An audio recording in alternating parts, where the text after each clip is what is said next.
During the college entrance exam, I deliberately got every bonus question right, all just to make sure I'd be placed far away from the school beauty Ella. When we walked out of the exam hall, Ella's crew came at me with their usual mockery. Jack, Ella says she didn't do well. This afternoon you'd better turn in a blank paper, or you'll never get another chance to grovel at her feet. The whole group burst out laughing. I looked at Ella, her expression dripping with disgust, nodded and said, got it. But inside I thought, whoever wants to be her lapdog, go ahead, I'm done. I turned around and called our family butler right then and there, cut off every penny of support we'd been giving their family, and had them thrown out on the street. Ella called me 99 times in a fury. I didn't pick up a single one. Panicking now, are we? Where was all this energy before? In my past life, I was the son of the wealthiest man in the country, and yet I had groveled at the feet of my own family's driver's daughter. To marry her, I signed over the company my father had left me, right into her hands. She spent my money freely, while falling in love with someone else. She spoiled her boyfriend, rotten, treating him like her precious little pet, while she ran me like a servant. On her wedding day, I called her, asking to borrow a little money for medical treatment. She said coldly, these years of you clinging to me have been nothing but a nightmare. Jack, do us all a favor and get yourself reborn. As I lay dying, I finally saw the woman holding me and understood. The elite heiress I had once rejected had been waiting for me all along. When I opened my eyes again, I found myself back in senior year of high school. That year I had dozed off, slumped over my desk, when Ella shook me awake. Ryan's stomach is acting up.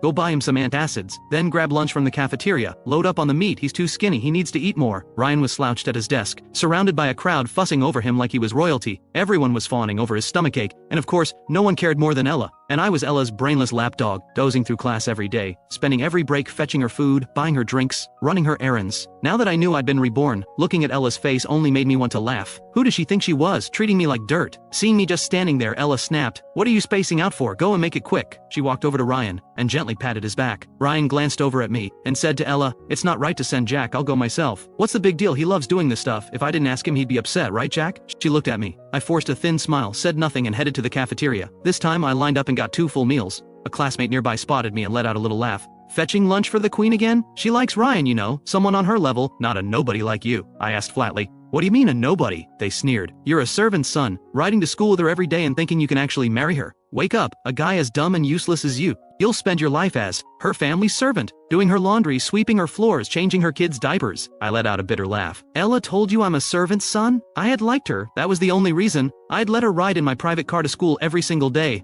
But somehow, in everyone else's eyes, Ella had become the wealthy heiress, and I had become the servant's son. Seeing me ask such a question, the other person rolls their eyes at me. Whatever, just get her lunch back there before it goes cold. They laughed again. The people around me joined in, laughing at the lapdog, laughing at the fool who dared to dream. The bell rang. Jack walked out of the cafeteria. But I didn't go back to class. I sat down by the flower bed and ate both meals myself. I couldn't even remember the last time I'd had a proper meal. Without money, decent food was out of the question. Every time, I'd wait until the market was closing and pick through the vegetables others had left behind. Meat was nothing but a fantasy. Finishing both plates barely took the edge off the hunger. When I got back to class, the first bell had already rung. Ella looked up and snapped, why are you only just getting back? Where's the medicine? What medicine? I looked at her flatly. Gone was every trace of the warmth I used to show her. Ella stared at me speechless. The antacids for Ryan, I told you his stomach was hurting. Are you deaf? You can't even handle one simple thing? I glanced at Ryan, who did look pale. What exactly is Ryan to me? Why should I be buying him anything? Ryan's family wasn't well off, but ever since he and Ella got close, she had been lavishing attention on him. Every time my father gave me something nice, Ella would take it straight to Ryan. Even the watch Ryan was wearing right now had been bought with my card by the two of them, using my money, enjoying everything I had, and treating me like hired help. Ella said, Jack, you want to make a scene? Keep this up and don't blame me for ignoring you. You'll be begging for my forgiveness soon enough. I stared at her, almost amused. What exactly do I need your forgiveness for? What did I do wrong? When I dare to argue with Ella, everyone else looks over. Since when did he grow a spine? Ella was caught off guard. She stared at me, thinking of all the times I'd come crawling to her. She warned, fine, then don't bother riding home with me this afternoon.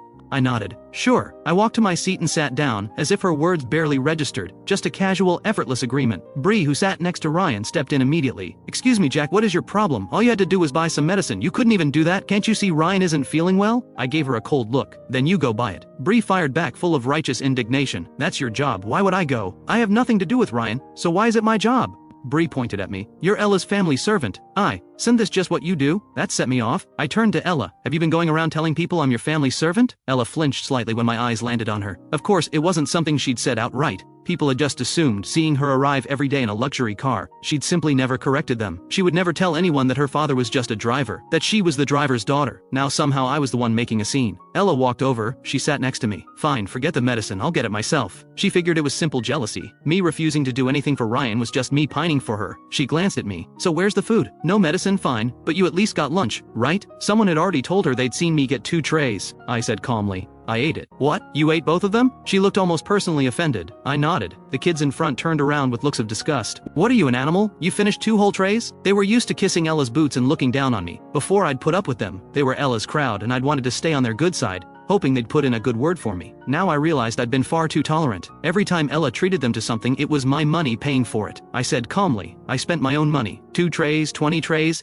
it's nobody's business but mine. The kids in front went quiet, their expressions darkening. One of them muttered, his own money? Doesn't Ella's family pay for everything he has? But Ella was already fuming, especially over the fact that I hadn't brought her lunch. She hadn't eaten at all. The anger boiled over. Jack, you brought this on yourself, she said. Let's see how long you can keep this up. She stood up and grabbed her things, then said to Bree, switch seats with me. You sit next to him. Every time she was unhappy, this was her punishment, refusing to sit beside me. After all, I had begged for that seat. She was supposed to be my tutor, sitting next to me so she could help me study. But thinking back, she had never tutored me once. All she ever did was give me orders. She seemed to think the move would rattle me. It didn't. I ignored her completely. Ella hadn't eaten. Ryan was still suffering from his stomachache. She sat nearby, expression dark, shooting a glance at me by the window. This time, Ella was genuinely furious. She was already planning what she'd do when I came crawling back to apologize. After school, the Maybach was waiting at the gate. I walked straight to it without a second glance. By now the whole school knew I'd crossed Ella. Everyone was waiting to watch me fall flat on my face. When I got in without hesitation, the whispers started flying. Didn't he refuse to buy her lunch? And now he's freeloading in her car? A servant's son acting like the young master? Ella isn't even here yet and he just helps himself. Ella's way too patient. If I were her, I'd have fired that ungrateful little nobody a long time ago. I heard every word, I couldn't care less. I settled into my seat and said to the driver, let's go. The driver glanced at me. But Miss Ella isn't here yet, let's wait a bit. Sometimes Ella ran late because of student council. I always waited. He'd expected the same today. Instead, I was telling him to leave. The driver wasn't following my orders and was actually taking Ella's side. I almost laughed. Uncle Steve, my father has one child, me. Since when do we have a young miss? Did you two have a fight? Uncle Steve said with concern. Don't worry, I'll have a word with her. Don't bother, just drive. I don't want to ride with her and I don't want to see her anymore. Uncle Steve hesitated, not moving. He knew better than anyone how badly I used to cave to his daughter. Every time she said something, I would never dare push back. He figured even if he ignored me, the worst I'd do was let Ella scold me a little. He'd already started imagining a future where I inherited the family fortune, and his daughter got it all. He'd long stopped seeing himself as just the driver. He was already playing the role of father-in-law. Are you going to drive or not? I frowned. My father had actually wanted to let him go for a while. Word had gotten around that Uncle Steve was gambling on the side. My father didn't feel comfortable keeping someone like that around. But back then I'd lost my mind. I had defended him every time. Kept him on because as long as he stayed, Ella stayed too. I'd sung his praises. Told everyone he was wonderful to me. That was the only reason he still had this job. And now he wouldn't even listen to his own employer. They arrived. The moment Uncle Steve spotted Ella at the gate, he jumped out of the car. Ella walked over with Ryan, her arm steadying him. Uncle Steve opened the door. Ella moved to help Ryan in. Because of my feelings for Ella, just to keep her close, I had let Ryan tag along every single day. The driver would drop Ryan off first before taking us home. And in the mornings I'd get up early just to pick Ryan up first. Before Ryan could get in, I spoke up. Didn't someone say she wasn't riding with me today? And yet, here she is at my car. The crowd watching couldn't believe it. What is Jack's problem? That's Ella's car. Right, he's not letting her get in? They all started talking at once. Ella stared at me, her expression stiff. She had no idea what had gotten into me today. I wasn't giving her any way out. Do you have to do this? I decided to forgive you for lunch. Jack, if you keep this up, I don't need your forgiveness. Go home on your own, don't ride with me. Ella's face went pale, then flushed. She knew, in everyone's eyes, she was the wealthy girl. If she didn't get in this car, her whole image would fall apart. So she reached in and yanked me out of the car, then helped Ryan in. Ella, don't push it. I'll admit, she actually got to me. I had forgotten so much from before. But seeing her face now, I genuinely couldn't understand how I had ever put up with her, or thought she was someone worth loving. Ella ignored me entirely. She wasn't interested in reasoning. She turned to her father. Drive. Uncle Steve drove away, and I was left standing on the sidewalk. The crowd watching couldn't hold it together. They burst out laughing. Serves him right. That's what you get for being so unreasonable. I pulled out my phone. This phone was one Ella had bought herself, a cheap Nokia, a few $100 at most. To impress her, I had given her the brand new iPhone my father got me for my birthday and taken this piece of junk in return. Back then, I thought it was a way to protect her pride. Now, staring at this sad excuse for a phone, I almost laughed. But I called my father. A moment later, the Maybach came back around. It pulled up to the gate. Uncle Steve got out looking uncomfortable. Young master, he'd clearly just gotten an earful. Get them out. I'm not sharing a ride with them. Uncle Steve turned to the car. Ella was already helping Ryan out. Both of them caught off guard. Ryan looked shaken. Jack, if you have a problem with me, fine. But you don't have to go after Ella. She's always been good to you. Ella stopped him with a hand. Don't bother. Once they were both out, I got in. Before we pulled away, I rolled down the window, smiled, and gave Ella a little wave. Bye. Uncle Steve caught my eye in the rearview mirror, clearly not expecting me to go this far. Young master, he started carefully. Arguments happen.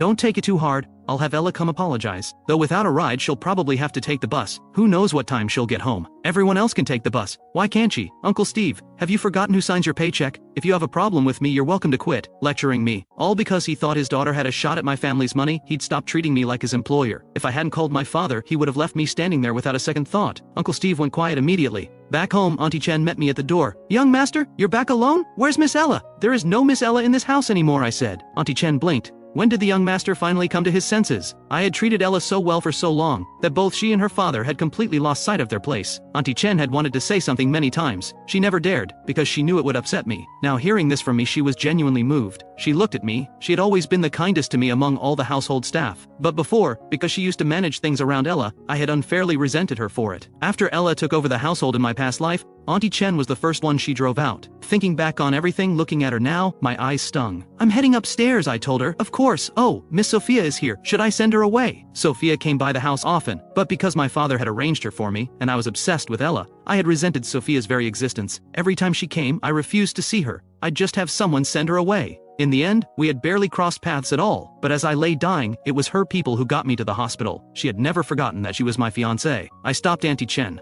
I'll see her. Where is she? In the backyard playing with Snowball. I walked out to the backyard and found Sophia feeding Snowball. I had wanted that dog myself, but Ella said she didn't like dogs, so I had stopped going near him. Yet here was Sophia, completely at ease with Snowball. She was in her school's blue uniform, the most ordinary thing in the world, and somehow she made it look stunning. Thinking of what I had heard about her before I died, a woman with everything, who had spent all those years alone, my eyes went red. Sophia finished petting Snowball, and looked up. I was standing at the doorway. She hadn't heard me come. She started toward me, then caught herself, remembering how much I had always disliked her, and stopped. Young Master Jack. Sophia was beautiful but composed beyond her years. She was the same age as me, yet she carried herself like someone in her mid-20s, and academically she had held the top ranking in the entire province. She was the one person Ella couldn't stand. Ella always said Sophia's success was just a product of privilege, that her family had given her every resource and advantage. That was the only reason she could be this good. If I had what she has, I'd be just as good. Every time Sophia's grades came out, Ella couldn't hide her irritation, and I had let that feeling infect me. I had started treating Sophia like an enemy too. But thinking about it honestly, we had barely even spoken. She had never done a single thing to me. This time I kept my feelings in check and asked quietly, "Did you need something?" "Just came to check on you," Sophia said. When I didn't respond, she read the room gracefully. "I know you don't want me here, I'll go." She hadn't even expected to see me. She had really just come for Snowball. The fact that I had come out at all was already more than she had hoped for. She was about to leave. I spoke before I could stop myself. "Do you want to stay for dinner?" Sophia froze. She looked at me with genuine surprise. "Is that okay?" The evening sun fell across me, softening everything. "Of course it is." Ella wasn't back yet. She was dropping Ryan off. In the past, I would have held dinner for her without question. Seeing me ready to eat this early, Auntie Chen was surprised. "Are we not waiting for Miss Ella?" "What for?" The household staff had grown so used to watching me revolve around Ella, that now that I'd stopped, they didn't know what to do with themselves. Auntie Chen didn't push further. "Of course, I'll get everything ready. Also, let Uncle Steve know he doesn't need to come in tomorrow. Or ever." Auntie Chen paused, then caught herself. It wasn't her place to ask. Understood. With Ella's father officially let go, I finally sat down in the dining room. Sophia had been sneaking glances at me. The moment I sat down, she quickly looked away. I hadn't expected her to be this flustered. It made me want to tease her a little. "Why won't you look at me? Am I that bad to look at? My grades might be terrible, but I'm not hard on the eyes. If Ella hadn't dragged me down the way she did, I would never have ended up the way I did." Sophia turned back to me, expression perfectly calm. "You're not, but if you looked closely." Her ears had gone completely red. I smiled. "By the way, I heard your grades are incredible." She wasn't used to me being warm with her. "They're all right," she said. "Do you know any good tutors? I could really use a recommendation." Counting on Ella was obviously no longer an option. This time around, I wasn't going to coast through life assuming my father would protect me forever. I had barely cracked a textbook in my past life. While I still had the chance, I was going to fix that.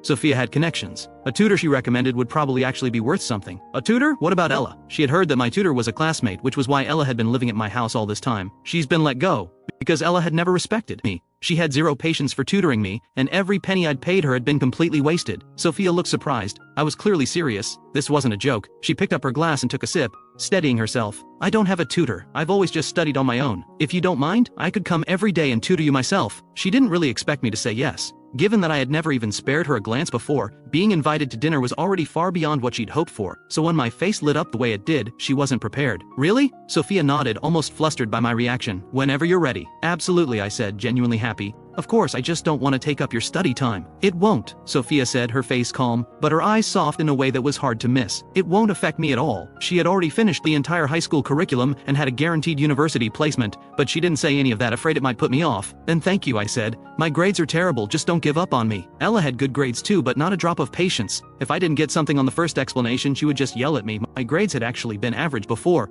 Under her tutoring, they had only gotten worse, and my confidence had gone with them. I won't, Sophia said. I'll come by after school then. The two of us sat there over dinner. Sophia was quiet. I picked up my chopsticks and set some food on her plate. Make yourself at home, no need to be polite. And it was right at that moment that Ella walked in, having just dropped Ryan off. She had already gotten the news about her father, and he had let her have it. She walked in to find me eating without her, every dish already touched. Her face went cold instantly. I glanced at her and kept eating. Ella had come to confront me about her father, but then she saw Sophia sitting there. Why is she here? She said, visibly annoyed. Before, I had kept my distance from every other girl just to keep Ella happy. Every time Sophia came by, I had turned her away without even looking at her, and now here she was, at my dinner table. She's my guest, I said. Do you have a problem with that? Ella sat down slowly, watching me. You invited her here just to get at me, didn't you? She had always hated Sophia. In every competition, as long as Sophia's name was at the top, first place was out of reach. Sophia sat quietly, saying nothing. I looked at Ella. You're overthinking it. Ella, you're not that important. There was a time when I thought she was my entire world, everything I had given in her direction, but given a second chance, all I felt when I looked at her was disgust. Loving someone like this had only ever dragged me under. If you think seeing me with another girl is going to upset you, Jack, you've really got the wrong idea about where we stand. I actually wish you'd get close to someone else, at least then you'd stop coming around bothering me.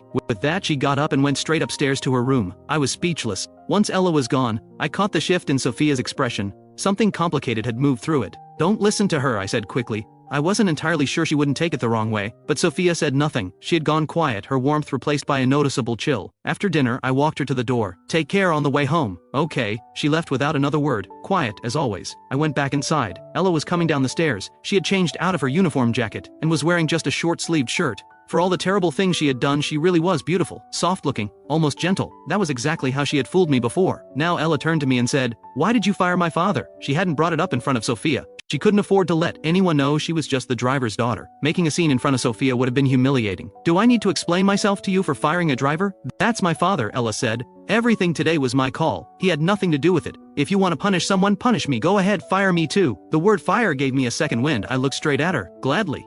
What did you just say? Ella stared at me. You've always thought I was stupid, haven't you? Fine, it's over. Pack your things and move out. I'll find a different tutor. Ever since you started tutoring me, my grades have only gotten worse. Frankly, you're not worth what I've been paying you. Ella thought I was bluffing. She couldn't believe I was actually going through with it. Your grades are bad because you can't keep up. I explained the same problem to Ryan once and he gets it immediately. And you? You're hopeless. That's on me for even trying. It's the same even if you switch to another teacher. No one can teach you more. The problem is you. She was still putting this on me. Get out of my house, Jack. Ella's brow furrowed. You're still a student. Focus on your studies. All you ever think about is chasing after me. No wonder your grades are a disaster. What are you even talking about? Ella let out a cold laugh. These little games of yours, you're just jealous that Ryan and I are close. You feel bad just because I don't want to be in a relationship with you. I just want to focus on school and get into a good university. Unlike you, even if you never studied a day in your life, your family's money would take care of everything. So don't expect anything from me. I stared at her. For a moment I was genuinely stunned. Then it hit me. Who said anything about being together? Ella, where does this confidence come from? Do you actually think I want to be with you? Without me, you are nothing. Ella just thought I was being stubborn. Think whatever you want, but I'm warning you, if you invite Sophia over for dinner again, don't expect me to acknowledge you. She turned and went straight to her room, slamming the door behind her. Quite a temper, as if this were her house. I went to my room and called Auntie Chen. Tomorrow move Ella's things out of her room. There's no room in this house for someone who wants to walk all over me. I got Sophia's number from Auntie Chen and saved it. Then I sent her a message. Did you get home okay? No reply. The next morning I woke up on my own time. No more early pickups for Ryan. I could finally sleep until I was ready. I assumed Ella would be gone. Instead, she was sitting at the dining table waiting for me. I found a seat and started on my breakfast. Every day, rushing out to pick up Ryan. I had barely eaten a proper breakfast at home in months. Now I looked up at Ella sitting there waiting, that stubborn expression on her face. Even now she still thought she could play me. I finished breakfast and headed out. Ella followed right behind me. The new driver was already there and opened the door for me. I got in. Ella got in after me. I looked at her. Ella, weren't you the one who said she wasn't riding with me? I remember every word from yesterday. Ella pressed her lips together and said nothing. If her father hadn't pressured her to smooth things over, she never would have. A little money and he thinks he can push people around. Who does he think he is? But her father still needed a job. I didn't waste any more time on her. Just told the driver to take us to school. I stepped out. Ella followed. We used to always arrive with Ryan. Today he had taken the bus. Seeing Ella, he jogged over. His eyes landed on me. Yesterday's scene had confused him. A servant's son, acting like that toward Ella? Seeing us arrive together, he asked, "You two made up?" I didn't bother with either of them. I walked straight inside. Ella watched me go, frowning as I didn't even pause for her. "There's nothing worth arguing about with him," she said to Ryan. Ryan shook his head. "Either way, letting a servant's son treat you like that, you're too patient." "People are talking, Ella. They're saying Jack is the real young master." "Ignore them," Ella said. "My father and Jack have a good relationship. He asked me to look out for Jack. I can't just abandon him." That made sense. If it was for her father's sake. Ryan relaxed slightly. I got to class. Bree was already there, blocking my seat. "Move," I said. Bree looked up at me. "You've got some nerve. Yesterday you just left Ella and Ryan stranded at the gate and had the driver take off." I looked at her and laughed softly. "My car, my right. Who are you again?" My confidence caught everyone off guard. "Are you saying that Maybach is yours?" "What else would it be?" I said flatly. Bree let out a short laugh. "Please, we all know exactly who you are, Jack. You think you can play the young master here? Really? Word is that driver is your dad. Your whole family works for the Jiangs. Ella's just too kind to make a fuss. Otherwise she'd have thrown you out ages ago. Don't push your luck." Bree was close with Ryan, who was always around Ella. When she said it like that, people believed her. Ella and Ryan appeared at the classroom door. Ella's expression was tight. Because what Bree had just said wasn't really an attack on me, it was an attack on her. She walked over to Bree. "Get back to your seat." Bree shot Ella a reluctant look, clearly sensing her displeasure, and moved her things. Ella sat down next to me again. I didn't react. Her movements meant nothing to me anymore. She was the teacher's favorite and well-liked by everyone. No one would question her changing seats. Bree settled in next to Ryan, still sulking. She said to Ryan, "What is Ella doing? Jack has been walking all over her and she's still protecting him. He's literally living at her place now. Her father asked her to look after him," Ryan said. "That's all there is to it. Don't read into it." "Oh," Bree said. "That explains it. He actually claimed that car was his." Ella's phone is obviously expensive, and the gifts she gives Ryan aren't cheap either, but Jack's phone looks just like mine, and he wants to play rich boy? Who's going to believe that? I checked my phone quietly. Sophia had finally replied, one word, "Yeah, ice cold." Yesterday she had been warm and easy to talk to. Then she left and turned distant, and she'd only just replied to a message I sent last night. Ella was sitting right beside me and caught a glimpse of my screen. The contact name, Sophia. She frowned. Nothing obvious had changed, yet from yesterday onward I felt like a completely different person. I take out my phone and send a message to Sophia. "Still coming this afternoon for tutoring?" Her reply came quickly, one word, "Yes." Good enough. I put my phone away. I threw myself into class, the focus I had never had before. At lunch Ryan came over to get Ella. She glanced at me automatically. "Aren't you going to eat?" My focus today had clearly confused her. No dozing off, and now I was still carefully organizing my notes after the bell. Once my head had been full of nothing but her. Even I have moments when I study seriously. Seeing that I'm still busy after class, Ella can't help but ask curiously. I acted like I hadn't heard a word, ignoring her directly. Ryan glanced at Ella. "If he's not going, let's just go. We can bring something back for him." "Don't bother," I said. Ryan was a good person. At least that was how everyone saw him. Even when others mocked me behind my back, Ryan stayed decent. But I didn't want to owe anyone anything. I gathered my things neatly and stood up, but went my own way. Ryan fell in beside Ella. "What's going on with him? He's completely ignoring you. What did you do?" Ella was just as confused. She wanted to figure it out too. Normally, no matter how cold she was, I would always come crawling back like a needy little dog. But from yesterday onward she hadn't done anything different, and yet here I was. She couldn't figure it out. Ryan said, "By the way, are you inviting him to your birthday party this weekend?" This weekend was Ella's birthday. Last year she had celebrated at the Imperial View Hotel. I had booked everything, organized every detail, and let her invite whoever she wanted from school. One night, hundreds of thousands spent. Every classmate who attended had raved about it. Being invited to Ella's birthday party was considered an honor. This year was no different. I had taken care of everything days in advance. If I hadn't said what I said about firing her, Ella wouldn't have given it a second thought. But after yesterday, and now today's coldness, she couldn't help but worry. If I didn't show up, could she even have the party? She watched me walk away and told herself to calm down. Don't overthink it. He'll show up, he always does. He would never skip my birthday. Maybe this whole cold act is his way of building up to a surprise. She relaxed slightly. "He'll be there," she told Ryan. "Yeah," Ryan agreed. He's never missed one. That afternoon, Ella and Ryan had rehearsals for a school event. I didn't wait. I went straight home. Sophia was already there. When I walked in, she and Snowball both came to meet me. Seeing her there, I smiled. Maybe it was the bond we had shared in another life. But every time I saw her now, it felt like something rare and worth holding on to. Sophia blinked at my smile. She was used to the cold, indifferent version of me. All this warmth lately kept catching her off guard. She couldn't quite hold my gaze. I said with a smile, "You're early. Let's head to the study." I led her upstairs. I ran into a lot of things in class today that didn't make sense to me. I was hoping you could help. We sat down in the study. That seat beside me had always been Ella's. But even if she sits here, she never teaches me seriously. She would have said I was the one wasting her time. Sophia sat beside me and pulled out 2 practice tests. She wanted to gauge where I was starting from. I worked through them carefully and handed them over. Sophia looked them over in silence. I shifted uncomfortably. Sorry, I really am hopeless. It's not your fault, Sophia said. Your approach to studying just needs work. Let me start with the basics, is that okay? I nodded. When Sophia is teaching, she keeps her head down the whole time, never looks at me and lectures very earnestly, but her explanations were clearer than anything I had ever heard.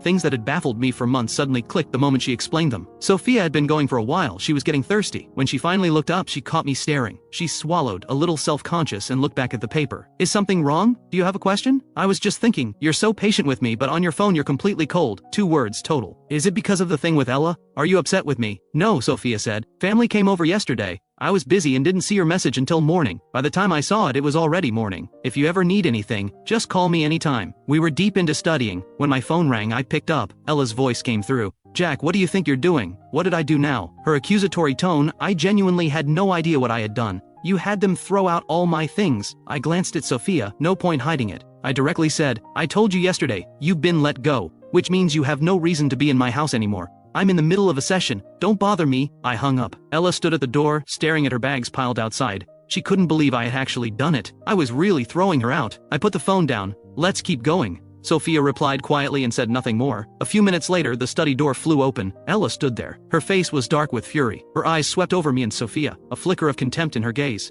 Seeing her appear here, I stand up and ask, what do you want? I thought you didn't like me. I thought I wasn't good enough. And now you're the one who can't let go. Ella stepped forward, voice sharp. Do you find it funny humiliating me like this? Sophia stood up instinctively and moved in front of me. Humiliate you? Seeing Ella so angry, I retort. I think you've got this backwards. How exactly did I humiliate you? Ella, I'm the one who's been humiliated. I paid for everything in your life, and while you and Ryan were inseparable, I followed you around like hired help, serving you both, swallowing your coldness every single day. You don't call that humiliation? All I had done was take back what was mine, and she called that humiliation. Ella's lips pressed together. Don't think bringing someone here is going to pressure me into anything. I will never like you. I will never be with you. Let me make that absolutely clear. She turned to leave and walked straight into the door. I opened the window, the sound carrying down below. I watched her come downstairs, pick up her bags and walk away without looking back. Clean exit. Ella had always been proud in front of me. Poor family, but a spine made of steel. No matter how much I gave her, she had never bent for money. That was what I had loved about her once. Now it just seemed absurd. Sophia looked over at me from across the room.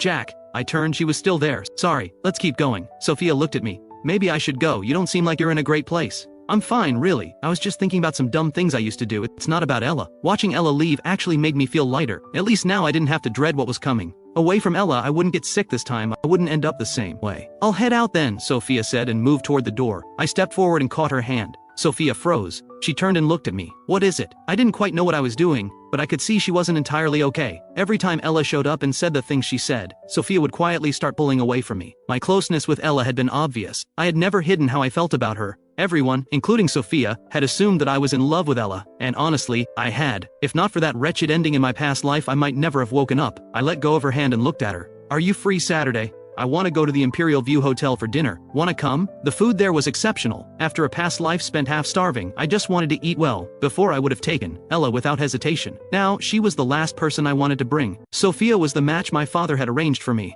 As long as I didn't ruin it, she would probably become my wife after graduation. I used to resent my father for making the arrangement without asking me, but looking at it now, she was every bit as beautiful as Ella, and on top of that she had a far better family. She chose me. If anything, I was the lucky one. You're not going with her? Sophia said. She meant Ella. So you want me to be with her? I asked. You want me to go back to avoiding you? Of course not, Sophia said without hesitation. Then it's settled. See you Saturday. Saturday afternoon. I arrived a little late. At the entrance I spotted plenty of familiar faces, all dressed up and looking their best. Bree caught sight of me first and let out a laugh. Jack, you actually showed your face here. I frowned. Why can't I come? The owner here is a close friend of my father's. I'm a very important person. I come whenever I want. Give me one reason I shouldn't be here. Bree snorted. Ella hasn't given you the time of day all week, and now you're showing up to her birthday party? The nerve? Ella's birthday. Right, that was today. I had been so focused on studying lately that it had completely slipped my mind. If they hadn't mentioned it, I might not have remembered it all. I had already made arrangements with the hotel. This was Ella's 18th birthday. Last year I had thrown her an enormous celebration here. Everyone had talked about it for weeks, but it was also on that day that I found out about Ella and Ryan.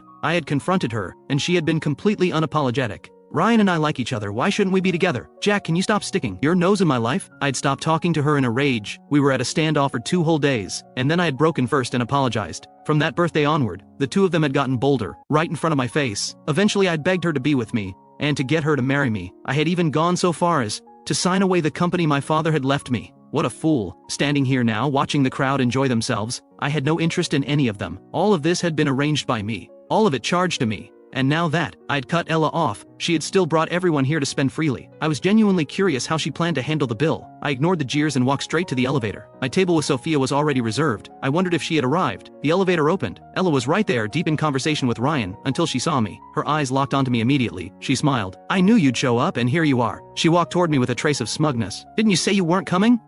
Don't think showing up means I've forgiven you. I'm still angry, Jack. Every time. She used her anger like a leash. I looked at her, the corner, my mouth lifting. Did you need something? Aren't you here for my birthday? Ella said. Why would I be here for your birthday? You didn't even invite me. You've got a whole crowd of people. You won't miss one. What is that supposed to? Ella stared at me, irritated. Still playing games, she thought. Picking a fight on her birthday just to get under her skin. Just then, the restaurant manager walked over. Young Master Jack. I asked about Sophia. The manager nodded. She's already here. Please take me to her. The manager turned to lead the way. Ella followed right behind me. Jack, are you done with this? Seeing that I'm still going to look for Sophia, it's just that she's too good-tempered.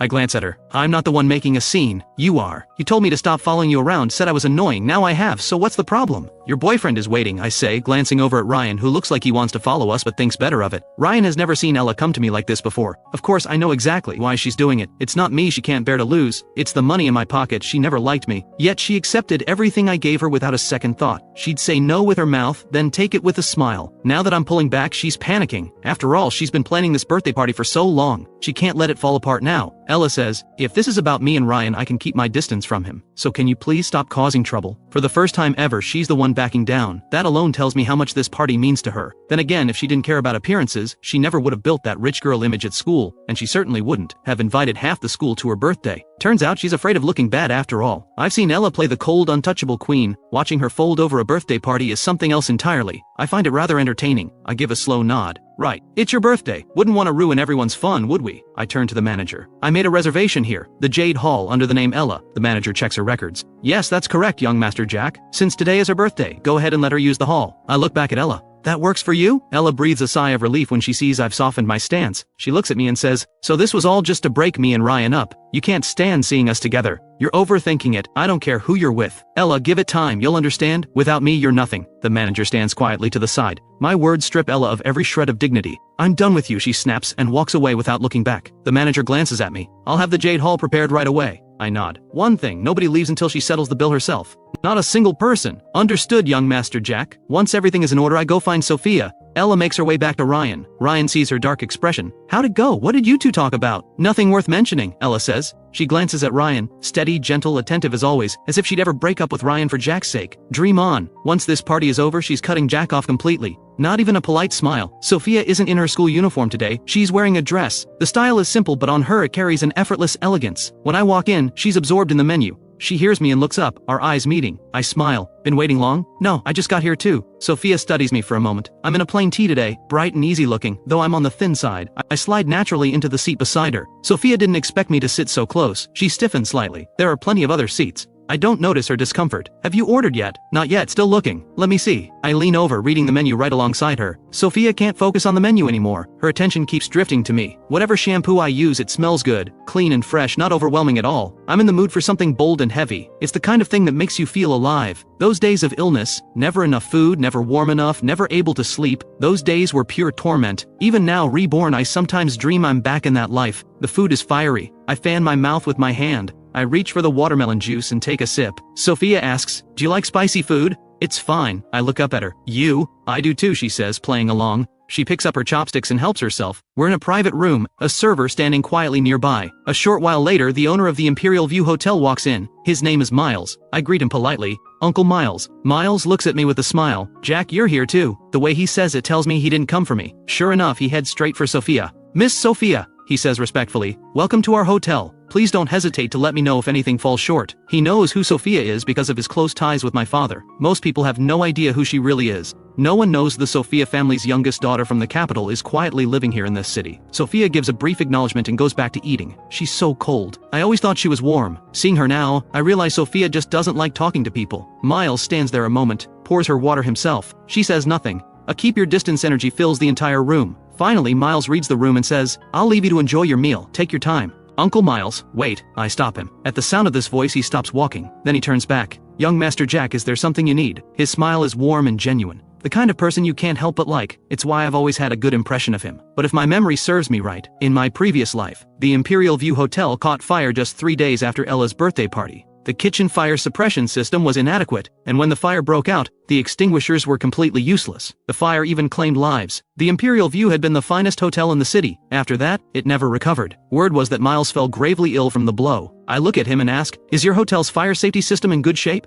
Miles looks at me, caught off guard. That's an unexpected question, young Master Jack. Just a feeling. Might be worth having someone take a proper look, especially the kitchen. Rest assured, Miles says. Our fire safety is top-notch. We take full responsibility for our guests. I hold his gaze. Uncle Miles, why not go check yourself? My persistence draws a flicker of displeasure across his face. He fixes me with a look. What exactly are you implying, young Master Jack? You don't trust my word? Your father and I are old friends. He knows exactly what kind of man I am. I run an honest business. This feels like a personal slight. I'm close in age to his son. In his eyes, I'm just a kid who doesn't know better. Sophia speaks. If he says so, it wouldn't hurt to take a look. Since Miles walked in, she hasn't said a single word to him. She gives brief answers when he speaks to her, and yet even now those few words carry weight. Miles respects her enough to comply. Alright, I'll go right now. Sophia is utterly composed, and her background speaks for itself. She's close to my age, yet somehow her words carry a weight mine simply don't. After Miles leaves, I look at Sophia in surprise. Why did you help me? I ask because I know what's coming, but from Sophia's perspective she should have no reason to believe any of it. Sophia looks at me. You spoke up. Of course I'd back you. What if I was just making it up? So what? Sophia says. Even if it's nothing, all it costs him is a walk to the kitchen. She says it all so calmly. But watching her, I feel something warm rise inside me, like being truly believed by someone. I think back to the day of my diagnosis. No one wanted to believe I was a victim. They all said it was my own recklessness. If I had been reckless, I'd have accepted it. Everyone pointed fingers. Everyone looked at me with disgust. In time, even I started to hate myself. But it was Ella who had arranged it. Someone had deliberately used a contaminated needle on me at her instruction, all so she could have an excuse to refuse the marriage.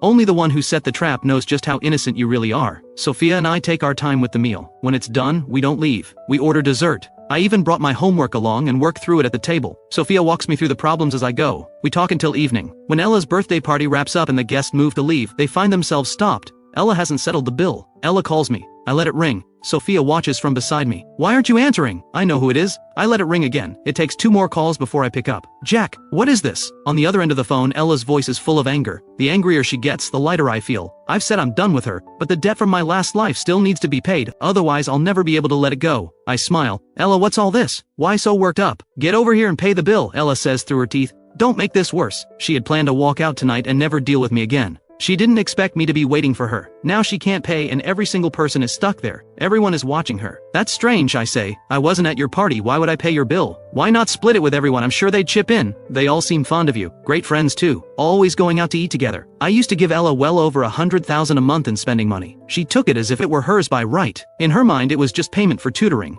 All perfectly fair. She was generous with it too, always treating people to meals. Everyone thought she was loaded and flocked to her accordingly, but every coin of it was mine. Ella says, Jack, does it really have to be like this? What do you want from me? Just tell me what it takes for you to come pay. Well, I say, if you're asking someone for a favor, you ought to sound like it, don't you think? I hear her exhale sharply on the other end. I'm not her lapdog anymore. Of course she's furious. I smile. Not willing? Alright then, I'm hanging up. Please. Ella grits the word out, knuckles tight around her phone. The hotel staff has them all held at the door. There's no way out. I hang up and get to my feet. I'll be right back, I tell Sophia. I make my way to the Jade Hall. The classmates from the party are all still inside. None of them have been able to leave. Every pair of eyes is on Ella, waiting for her to pay. The atmosphere is painfully awkward. Ella has nowhere to go. She stands there under everyone's gaze, with no way out. The moment I walk in, the manager approaches. Young Master Jack, she says politely. I look around at the crowd, all dressed up and looking their best. This afternoon they look down at me. Now that same crowd can't even afford to walk out the door. Nothing more humbling than being trapped with an unpaid bill. I smile. What's going on? Isn't this supposed to be a birthday party? Nobody looks very happy. I take a deliberate look at Ella. Her expression is darker than anyone else's.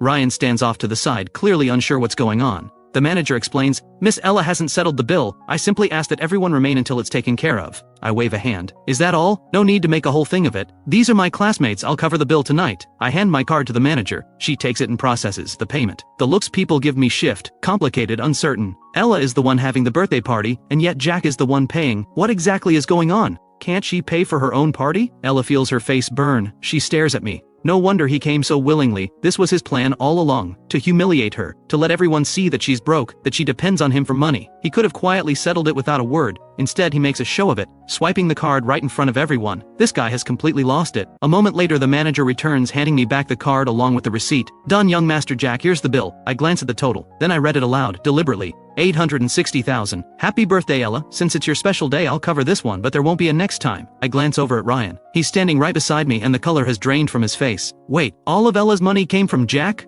Wasn't she supposed to be from a wealthy family? The scene unfolding before them is a slap in the face for everyone present. Bree steps forward and faces me. "Jack, what kind of joke is this? Just because Ella's money passes through your hands doesn't make it yours. You're just the housekeeper's kid holding it for her. What exactly are you so smug about? Your family lets the help manage your money?" I look at Bree and smile. "Since you brought it up, I'm not the housekeeper's son. Let me set the record straight. I'm not. Her father was my family's driver. He left me stranded at the school gate to drive Ella and Ryan instead. He's been dismissed. If you don't believe me, ask Ella yourself." I turn to look at her. "What do you say, Ella?" She glares at me, eyes full of bitter resignation. She has never, not once in her life, no matter how hard things got, been made to feel this humiliated. And now everyone is watching her fall apart. But she can't say a word, because there's a real chance he takes his money back and leaves her stranded. She ignores me and walks out. Ryan watches it all, then follows her out. The whole scene is unbearable, but he has no choice. What he hadn't expected, though, was that she's the driver's daughter. Then why had she been pretending to come from money all this time? Once they're both gone, I glance around at everyone still in the room. "Nothing more to see here. You're all free to go. Take care on the way home. It's getting late." One by one they file out of the Jade Hall. I watch them go, then step out myself. The manager walks me toward the exit.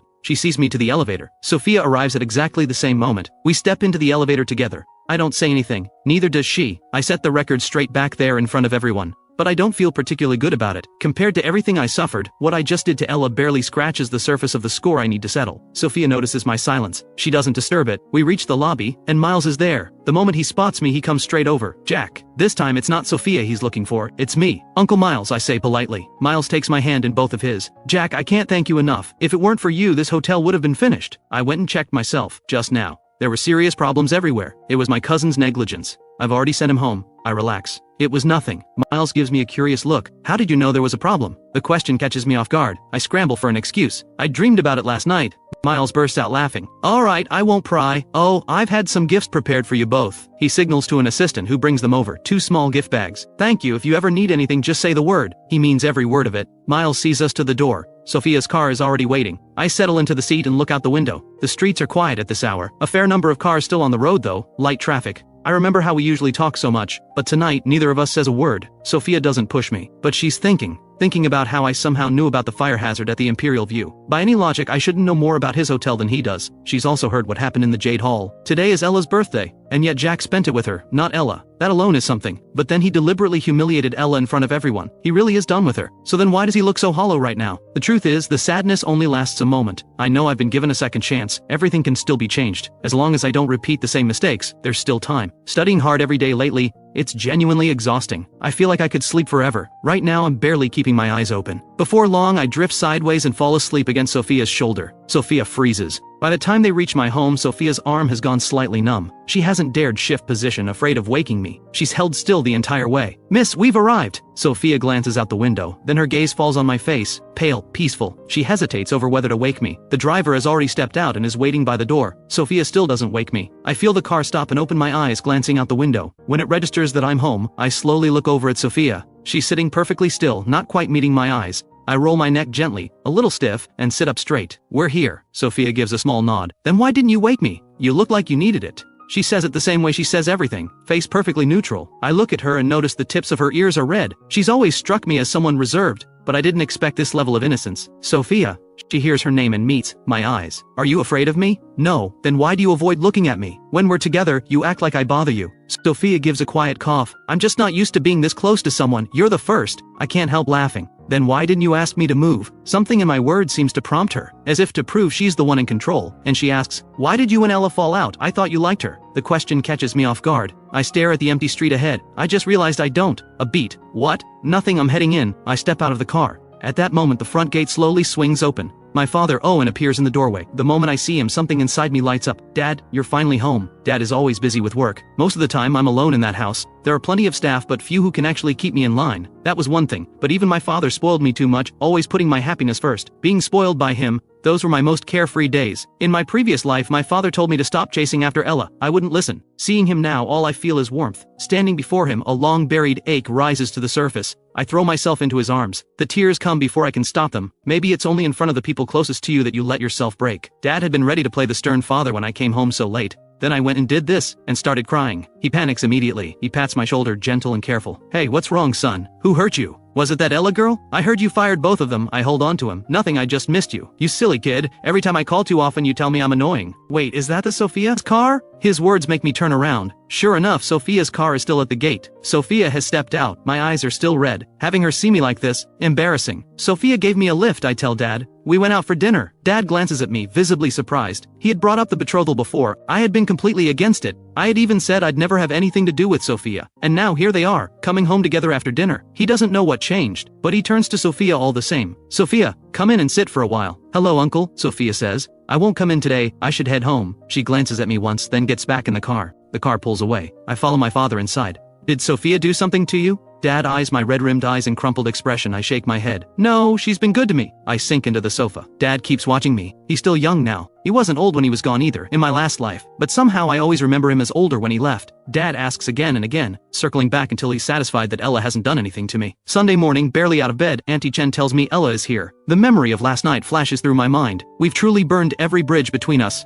Ella should know by now. I'm not going to indulge her anymore. And yet here she is. I come downstairs to find it's not just Ella. Her father is here too. Uncle Steve is seated on the sofa speaking to my father. Mr. Owen, it's all Ella's fault. She doesn't know how to behave. I've given her a good talking to. She won't give Jack any more trouble. My father's brow creases. And since when do you address my son by name? Dad has never liked either of them. The only reason he's tolerated them this long is fear of pushing me away. Uncle Steve realizes his mistake and scrambles to apologize. Young Master Jack, of course. The moment he sees me on the stairs, his eyes snap toward me. Good morning, young Master Jack. I've brought Ella here today to offer her apologies. I look over at Ella. She's seated there, expression dark, saying nothing. Apologies? I don't believe that for a second. Her face couldn't make her resentment any clearer. She's still fuming over last night. There is no way she's here to apologize. Uncle Steve, what are you talking about? I say. Ella hasn't done anything to me, no apology needed. But I heard you let her go. When he himself was fired, he hadn't been half this anxious. His monthly wage wasn't much, and the hours were long. But Ella was different. She barely had to tutor me, and the money she received was substantial. And who knew, maybe one day the entire Jiang family fortune would have ended up hers. Now that things have fallen apart, of course he can't accept it. Over the years she tutored me. My grades only got worse. Besides,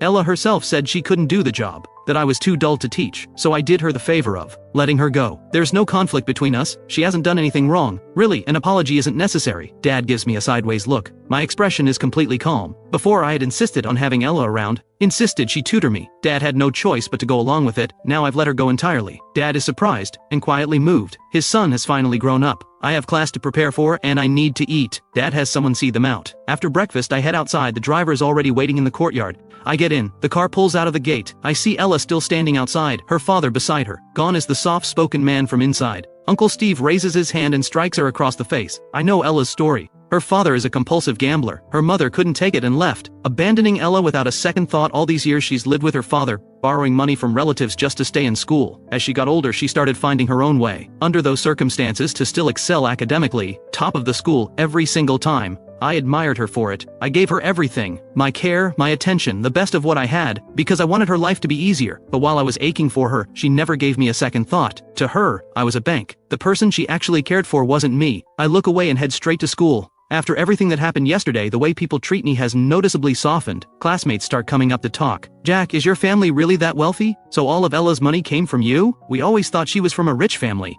You all know now, don't you? Young Master Jack, what about me? I promise I'm way more agreeable than Ella. I look at the girl in front of me. A laugh escapes before I can stop it. Just then, Ella walks in. She catches the girl's words and lets out a cold laugh. Dream on. He'd have to actually want you first. He's already got his eye on someone new. Get in line. New target? Everyone turns at Ella's words. Someone new? Who could possibly top Ella? Is there even anyone at this school who comes close? Hard to imagine. She may no longer have the rich girl image, but Ella's academic record is exceptional, and she's undeniably beautiful. Everyone agrees she's going places. Ella doesn't bother answering the crowd. she just turns her gaze to me. You spent all this time as my lapdog. Just because I wouldn't date you, you turned on me like this? Jack, no matter what you do, I will never like you. You're a poor student who thinks family money buys him the world. You're not even worth a fraction of Ryan. Ella's words remind everyone of my academic record. Dead last in the rankings. Not only was I her lapdog, I'm a complete deadweight too. Before I can respond, Ella brings up last night's party. You were the one who pushed me to invite everyone. I didn't even want to go. And then you deliberately humiliated everyone there. Is that what money means to you? Something to toy with people's dignity? And don't twist the facts. Don't go around saying you were supporting me. That money was payment for tutoring, nothing more. I won't take another cent from you, but don't expect any help from me either. With that, Ella switches seats without another glance in my direction. Every part of her posture says she wants nothing to do with me. There she goes again, rebuilding the cool, untouchable scholar image. Classic Ella. I haven't forgotten the way she came to me last night asking for help. When I saw her father hit her this morning, I felt a flicker of pity. Now I think he didn't hit her hard enough.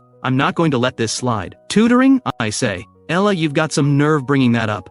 From the moment you started tutoring me, what exactly did you do besides spend my money? I finished last in class every single month. That's your tutoring at work. Ella's expression doesn't budge. I told you from the start, you're too slow to teach. That's hardly my problem. With all your money, Jack, maybe buy yourself a new brain. The class erupts in laughter. I watch her stand there so certain of herself and say, are you sure it was me who was slow, and not your teaching? Ella thinks of Sophia. She knows Sophia has been tutoring me. She gives a short scoff. Fine then, let's settle this. Show me your results at the next monthly exam. You don't even need to do much. Just move up 100 places in the rankings. And I'll admit the fault was mine. She wants to see if Sophia can pull off a miracle. Because in her mind, my brain simply doesn't work. Deal, I say, holding her gaze. She only asked for 100 places. She didn't even aim higher. That says everything about how little she thinks of me. Ella turns to the class. You all heard it, he agreed. If he moves up 100 places at the next exam, I'll run 10 kilometers as my penalty. A ripple of excitement runs through the room. Everyone's eyes are on Ella. Bree looks over at me. If the school beauty is running 10 kilometers, shouldn't you run 10 too if you lose? Though Jack, can you even finish 10 kilometers? If you're scared, just admit it now. I look at them and say, sure, 100 places isn't much of a challenge. The truth is, Sophia's way of explaining things just clicks for me. These past few days I felt myself improving in a real way, so I agree without hesitation. A clear goal is exactly the kind of pressure I need. Ella sees me nod and bites back a laugh. Idiot, she mutters, and sits back down. She genuinely didn't expect me to take the bet. Back when she tutored me, I was clueless on every count. She knows exactly what she thinks my level is. She's already looking forward, watching me run. The bet has barely been made. When Ryan walks through the door, he stops at the doorway. He's heard everything Ella just said. He spent all last night in a low mood, but by now he's worked things out in his head. Ella's grades are outstanding, she's beautiful, and even if her background is modest, she's hardworking and driven. Isn't she 100 times better than a deadweight like Jack? She'll make something of herself on her own merits. Being with her is no loss at all. With that settled in his mind, he walks over to Ella. Ella, your father may be a driver, but he earns his living with his own hands. And you've always topped the class. Coming this far without much support, that couldn't have been easy. I'll stand by you. Always. Ryan's words work like a charm. Every classmate who had doubts about Ella is suddenly moved. Ryan standing by her through all of this, that kind of devotion is something else. And really, people have always admired Ella. Not just for money, but for who she is. Her character and her grades both speak for themselves. But Jack, he doesn't even try. And yet he expects someone to be with him. Shameless. I watch the two of them perform their little duet and feel the urge to weep. For the sheer drama of it all, truly touching. These two deserve each other. Lock it in. I have only myself to blame for ever getting involved. After Ella's little speech, everyone's decided I'm a complete deadweight. I'd barely shaken off the lapdog label and the housekeeper's son rumor. Now they're keeping their distance again because of my grades. But honestly, I don't care much. Compared to the loneliness and helplessness of my last life, this is nothing. At least I have my family's wealth and parents who love me. I focus on studying and don't bother with the rest of them. After school, Dad drives up with Mom to pick me up. They're both in their 40s now, but they were the most striking pair at their school back in the day, and even now they carry themselves with quiet elegance. Mom steps out of the car, and the moment she spots me, she pulls me into a warm embrace. Then she thoughtfully holds the door open for me. Ella and Ryan have just walked out of school when they see the whole thing. The classmates with them spot me getting into a car with an older woman. Curiosity stirs. Could that be Jack's new person? Ella had mentioned it just this morning. She has to be in her 40s. What's her connection to Jack? The speculation starts immediately. So that's how he has money. He's being kept by an older woman. And here we thought he was something special. No wonder Ella won't touch him. I wouldn't either. At his age, disgusting. Ella hears them talking and doesn't bother correcting anyone. Ryan glances at Ella. Her silence feels like confirmation. A small wave of relief washes over him. Jack's grades are poor, but the money bothered Ryan. Tens of thousands spent in a single night without a second thought. It never sat right with him. He always felt somehow beneath Jack, and he hated it. Now that it turns out Jack is just being funded by an older woman, suddenly everything feels a lot more even. At least Ryan would never stoop to something like that. He'll get where he's going through his own hard work. Someday he'll have everything Jack has, and he'll have earned it. Ryan and Ella board the bus. I can't walk you home today, Ella says. Now that tutoring Jack is off the table, she's found a part-time job. Her father's gambling debts are staggering and he's always helped himself to her earnings. Now she has no choice but to earn enough to support herself. Okay, Ryan says simply. Mom and Dad take me to get a new phone, then bring me along for dinner. By the time we arrive at the restaurant, Sophia is already there. Sophia lives here in the city with her uncle, who happens to be a close friend of my father's. Tonight is something of an official introduction between the two families. Dad has been trying to make this happen for a long time, but I had always refused, too fixated on Ella to give it any thought. So the dinner kept getting pushed back. Today I showed up willingly. Dad is quietly overjoyed. His son has finally grown up and started listening. Over dinner, he and Sophia's uncle fall into easy, cheerful conversation. I sit beside Sophia. I tell her about the bet, that I need to move up 100 places in the rankings. When I finish, Sophia gives only a quiet acknowledgement. I can't tell what she's thinking. Do you think I was reckless? That the pressure will be too much? Sophia looks at me. No. Do you think I can do it? I've been following everything you've taught me lately, but still. It's fine, Sophia says, meeting my eyes. Leave it to me. And for the record, you're quite sharp, not nearly as slow as people say. The people she means is obviously Ella. Ella's comments about me being slow. Sophia never responded to them at the time, but she remembered. I smile when I hear it. That's a relief. Thank you for putting in all this effort with me. It's nothing. Mid-conversation I notice the room has gone quiet. I look up to find both my father and Sophia's uncle watching us. My face goes warm. Dad, why are you staring? No reason. Carry on. Dad goes back to talking with Sophia's uncle, but inside he can't stop marveling. They really do get along well. He was the one who arranged the betrothal, and yet somehow it feels like his own son is being stolen right out from under him. After dinner, Dad and Sophia's uncle have more to discuss. Sophia and I step out first. We don't head home. We find a cafe nearby. I want ice cream, so I go order some. I bring it back and drop into the seat beside Sophia. We pick up the studying where we left off. My head is full of formulas and concepts. 10 kilometers, that would half kill me if I lost this bet. Here you go. The server brings our order quickly. I look up and the server standing in front of me is Ella. I stare at her, taken aback. What are you doing here? Ella gives me an icy look. I should be asking you that. Did you find out I work here and come just to bother me? Despite how cold I've been acting, Ella is convinced I still have feelings for her, that this is all just pressure tactics to make her give in. Otherwise, she picks up a part-time job and I show up at the exact same place? How could there be such a coincidence? You're reading too much into it. It's just a coincidence. Ella glances briefly at Sophia, doesn't linger, and turns away. She has no interest in wasting another second on either of them. Watching her walk off with that air of superiority, I genuinely cannot figure out what she has to feel smug about. I turn and offer Sophia the ice cream. She shakes her head. You have it. She reaches over, picks up my bag for me, and walks out of the cafe by my side. I had planned to stay a while longer, but running into Ella here has taken the shine off the evening. Over the next 2 weeks, I study relentlessly. Sophia comes to the Jiang house regularly to coach me. My progress is real and measurable, but every time Ella catches me at it, she can't help taking a dig. Jack, if you're having second thoughts, there's still time to back out. Just don't come crying when the results are posted. You're distracting me. I frown and shove my earphones in. The monthly exam finally ends. I'm in a surprisingly good mood. I rush home, barely able to contain myself. The results aren't out yet, but I know I did well. Sophia is in the courtyard drinking tea and keeping Snowball company. Snowball has been getting rounder by the day. I come over and scoop Snowball up. You're here early today. Sophia looks up. I'm always early. I've been wondering, don't you have anything going on at school? Ella is top of her school too, and she and Ryan always seem to have something on, but Sophia always seems perfectly unhurried, and she's already here every time I get back. I have a lot of freedom. They don't really keep tabs on me. So no school activities? I don't usually go. Not even student council? Sophia shakes her head. I'll join the occasional competition, but not often. Why not? It's not interesting, and the teachers worry it's not a fair fight. It can discourage the other students. But I've heard you do compete, sometimes. The same competitions Ella enters. She mentioned you're always there and that you've beaten her to first place more than once. She really can't stand you for it. Sophia picks up her cup and takes a quiet sip. When Ella is competing, she generally makes sure to show up. I'm burning to know how I did, so I go over the answers with Sophia right there in the courtyard. Most of them are correct. My mood lifts even further. When results day comes, the homeroom teacher walks in and runs through the usual praise for Ella and Ryan. First and second place again, as expected. Then the teacher pauses. There's one more student I want to recognize. Jack. I sit up straight immediately. Ella glances over at me, eyes full of sarcasm. The teacher continues. Jack's results this time are impressive. He's been at the bottom of the rankings for a long time, but this exam marks a significant leap. He's now in the top 200 of the entire grade. If he keeps this up, he'll do very well in the college entrance exam. Top 200. The whole class stares.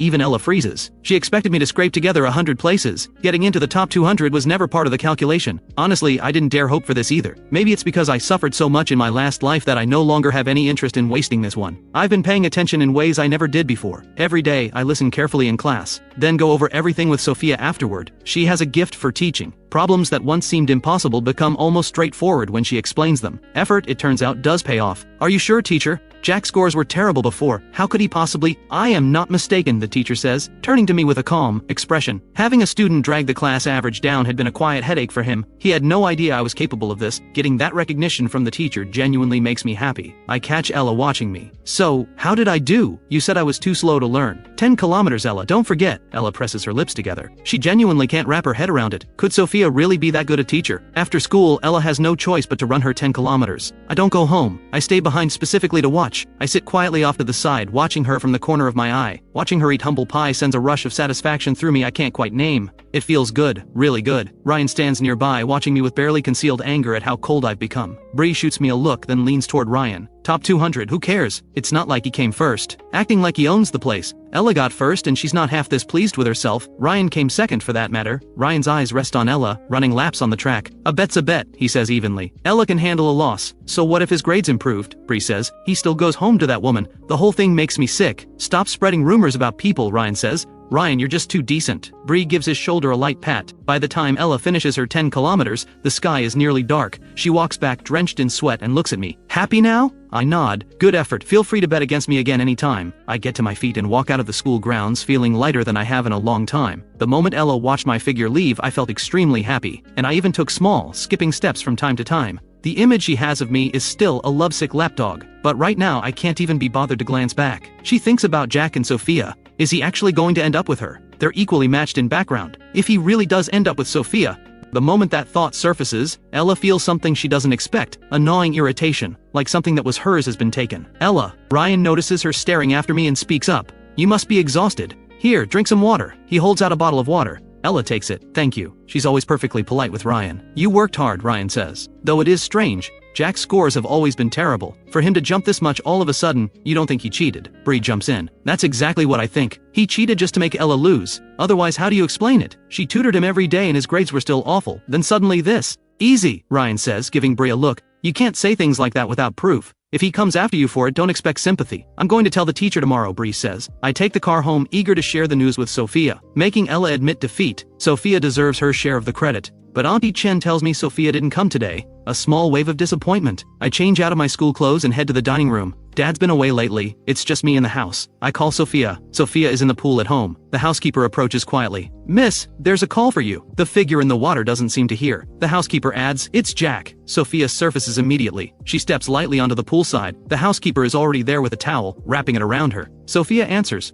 The cool composure on her face softens just slightly. Hello? Are you busy? Did I catch you at a bad time? I was just swimming. I heard you didn't come by today, so I thought I'd call. I smile as I say it. My results jumped. I made the top 200. You know what? Ella ran 10 kilometers today. The moment I saw her get put in her place, it felt so satisfying. Sophia moves over to the poolside chair and sits, listening patiently as I rattle on. After a while I ask, are you still there? Still here, congratulations. I hope I'm not bothering you. Not at all. I have time. You've been coming every day to tutor me. You must be tired. Take a couple of days off. I'll study on my own and message you if I get stuck. Alright? I don't hang up right away. You sound a little off. Did something happen? Do you need me to help with anything? The question catches her off guard. We're partners in this, aren't we? You've done so much for me, I want to do the same. Without her coaching, there's no way I'd have pulled off results like this. I can't just keep taking what she gives without offering something back. Especially when she doesn't need anything material from me. Sophia listens, and at the word partners, the corner of her mouth lifts despite herself. Okay, Jack. The next day I arrive at school, to find the homeroom teacher walking in with a heavy expression. She stands at the front of the room, visibly furious, the tension radiating off her in waves. Her eyes lock onto me. Jack, on your feet. I stand up, staring at the homeroom teacher in confusion. She says, someone has reported you for cheating on this month's exam. Do you have anything to say for yourself? The moment I hear the word cheating, I scan the room. Every eye in the class is on me. Bree sits right next to Ryan, wearing a smug, satisfied grin. The teacher continues, your score last month was terrible, yet this time you improved so drastically it's hard to make sense of. To be safe, we've decided to give you a different set of questions and have you retake the exam. Any objections? Retake the exam? I'm not happy about this at all. Bree can barely contain herself. She jumps up. See, I told you he cheated. If the score was really yours, what's there to be afraid of? Just retake it. She stares at me with that triumphant look, as if she's finally caught me red-handed. I find it almost laughable. You reported me without a shred of evidence. The burden of proof lies with the accuser. That means you need to provide evidence. Otherwise, this is slander. If everyone followed your lead and reported me every day, I'd be retaking exams non-stop. I might as well stop coming to school altogether. The moment I speak up, Ella looks over at me, visibly surprised. I used to be a pushover. Whenever someone came at me I could barely fight back, but this time the words come out sharp and clear. Is this really the same person she's known all this time? She knows me inside and out, yet right now I feel like a completely different person. Seeing me push back with solid reasoning, the teacher says, "It's understandable that people have doubts. Having you retake the exam is also a chance for you to prove your innocence. You don't want people whispering behind your back forever, do you?"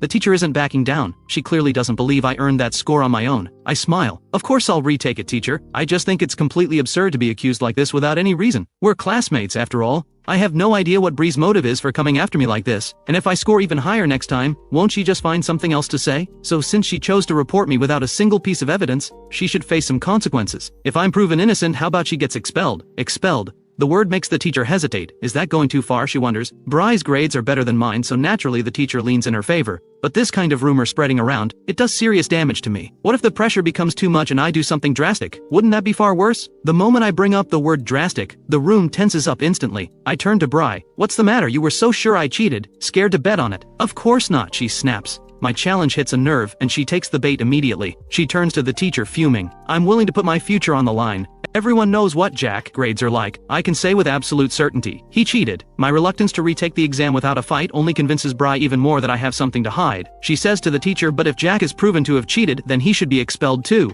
I refuse to share a school with someone like him. Deal." I agree before the teacher can say a word. The teacher then announces, "Jack, come find me in the office after class." With that, she walks out. Bree watches me with pure anticipation, waiting for the show. Ella stares at me, stunned that I put expulsion on the table. She lowers her voice. "Jack, are you sure about this? If they decide you cheated, you're out of here. That's so much more embarrassing. If I were you, I'd go apologize to the teacher. A monthly exam isn't worth this. If you're sincere enough, I can even put in a good word for you. Besides, you wanted to beat me. You watched me run 10 kilometers already. I can let that go." She puts on this caring act, but I just look at her. She's been giving me the cold shoulder lately, acting distant and untouchable. And now she shows up here playing the concerned friend. I smile. "You think I cheated too, don't you? That's why you're standing here putting on this little performance. Instead of lecturing me, why don't you go talk to Bree? She's your boyfriend's best friend after all." Bree may be the one making noise, but Ryan is far from innocent. He just hides behind that gentle, harmless act of his. I'm not about to pretend none of this has anything to do with him. I knew exactly what kind of person Ryan was in my past life. I saw it all. Every time things got rough between Ella and me, he'd be right there taking shots from the sidelines, two-faced to the core. Ella meant well, but seeing me throw it back in her face,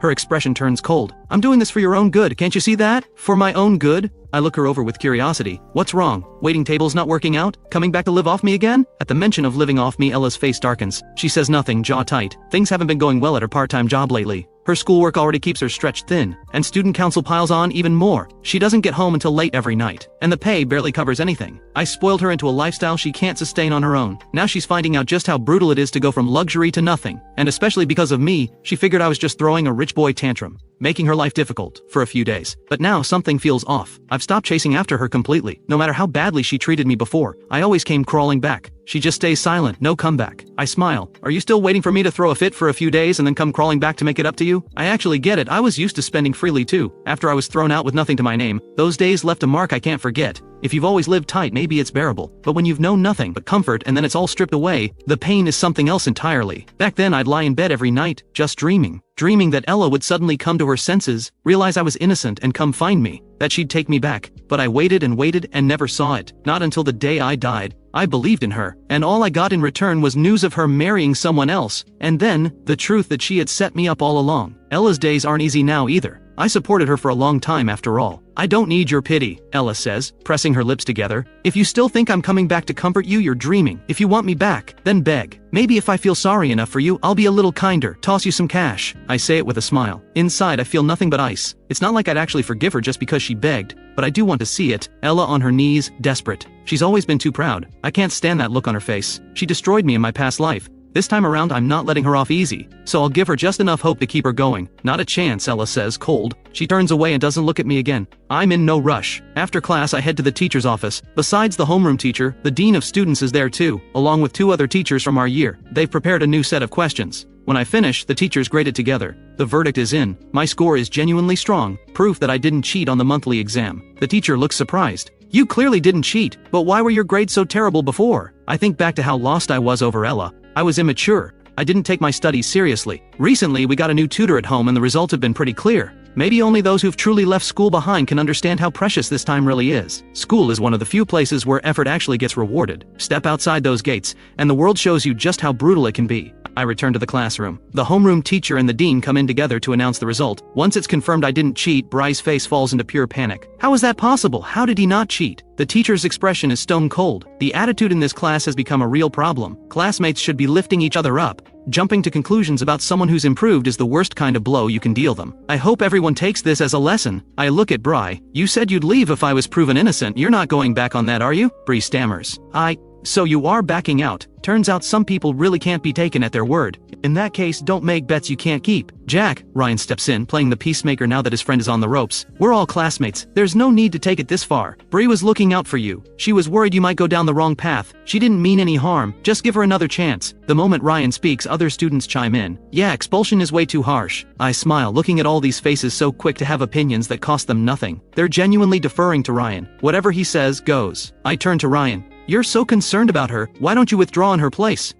Ryan's lips tighten, eyes fixed on me, and within moments his eyes begin to well up, as if I'm the one bullying him. The rest of the class immediately turns on me. Bry's the one who went after you, not Ryan. Why are you dragging Ryan into this?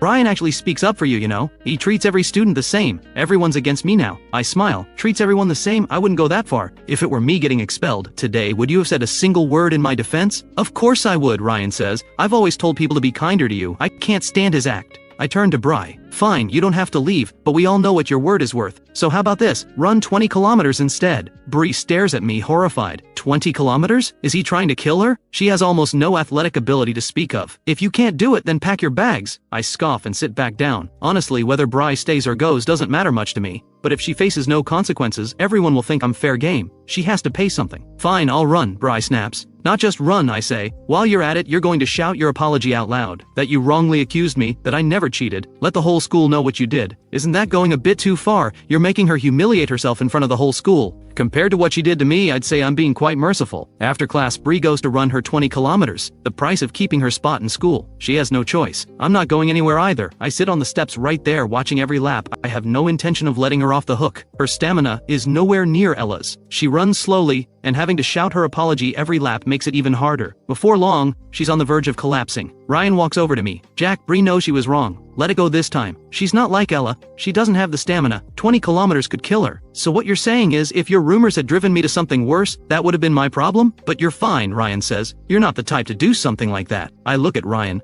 The afternoon light hits him from behind, leaving his face half in shadow, impossible to read. That faint air of superiority. I remember, right before I died, Ryan called me specifically to rub it in. Whether he had a hand in what Ella did, I'm still not sure. But he knew. He knew everything. Together they pushed me to my death. And now he has the nerve to stand here and call me out of line. You've got some nerve. How long are you planning to keep up that harmless nice guy routine? You really think I'm going to fall in line like everyone else? Hanging on your every word? If you've got a problem with it, go run in her place. Otherwise, stop talking. Seeing Ryan take the hit, Ella steps in. Jack, that's enough. Ryan was just trying to warn you. If something goes wrong, that's on you. I look up at her. What's this? Saving your hero. Ryan glances at Ella, sees how upset she looks, and sets aside whatever's been bothering him about her home situation. He turns to me. Jack, you hate me and you go after my friends. Is this about Ella? If you think I took her from you, fine, take her back. Ryan, Ella says sharply, don't say that. I have absolutely no feelings for him. Ella rushes to reassure Ryan, the two of them so devoted, so perfectly matched, and I'm left looking like the bitter scheming third wheel. I laugh. Keep her, Ella. I don't do recycling. Before Ella can respond, I continue.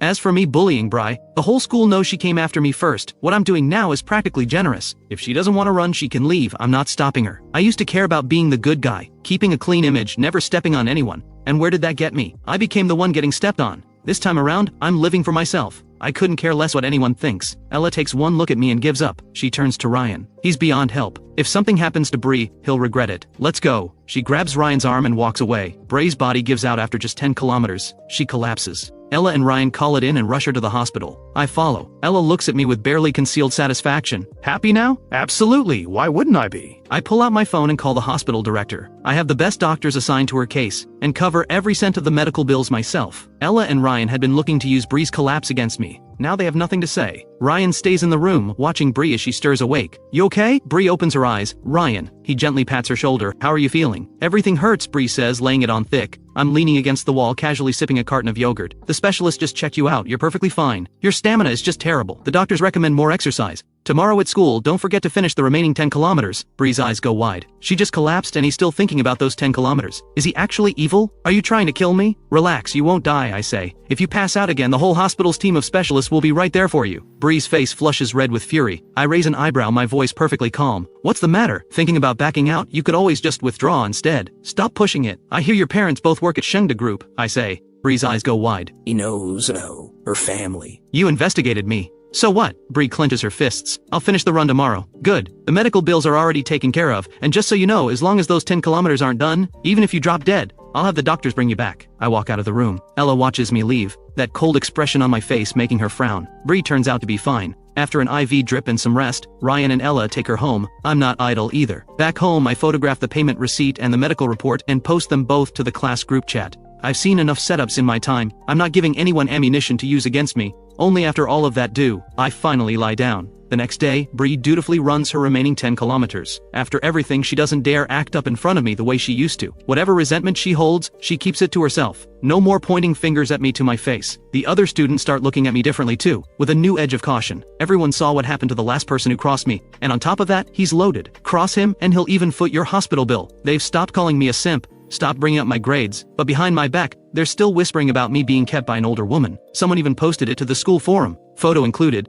and no one knows who. By the time I see it, the replies are piling up. They won't come at me directly anymore. The internet is their only cover. Hidden behind a screen, no one knows who's who. Monday afternoon. I've just walked out of school when I spot two pretty girls standing at the gate. Their uniforms, Yangchuan High. Sophia wears the same uniform, so I recognize it immediately. Some guy nearby can't help himself. They're gorgeous. That's Lily. She's on Yangchuan's tennis team. I used to only have eyes for Ella. Everyone else barely registered. I'd heard Lily's name before, but I had no mental image of her. Looking at her now, I can see she's got a great figure. But as for beautiful, she's nowhere close to Sophia. I honestly don't know what was wrong with me in my past life, turning down Sophia like that. Looking at Sophia now, I realize just how stunning she really is. Put her next to anyone and she still comes out on top. My driver is already waiting at the gate. I'm heading over when Lily steps right into my path. You're Jack, right? She looks me over with undisguised curiosity. I say flatly, who are you? I don't think we've met. Lily's lips curl into a smile. You're that high school boy being kept by an older woman, right? You've been all over the school forum lately. Words made it all the way to our school. Of course, people are also saying I'm not someone to mess with. The story of me dealing with Bree has apparently been retold in vivid detail. Someone bringing it up to my face like this. I find that kind of interesting, actually.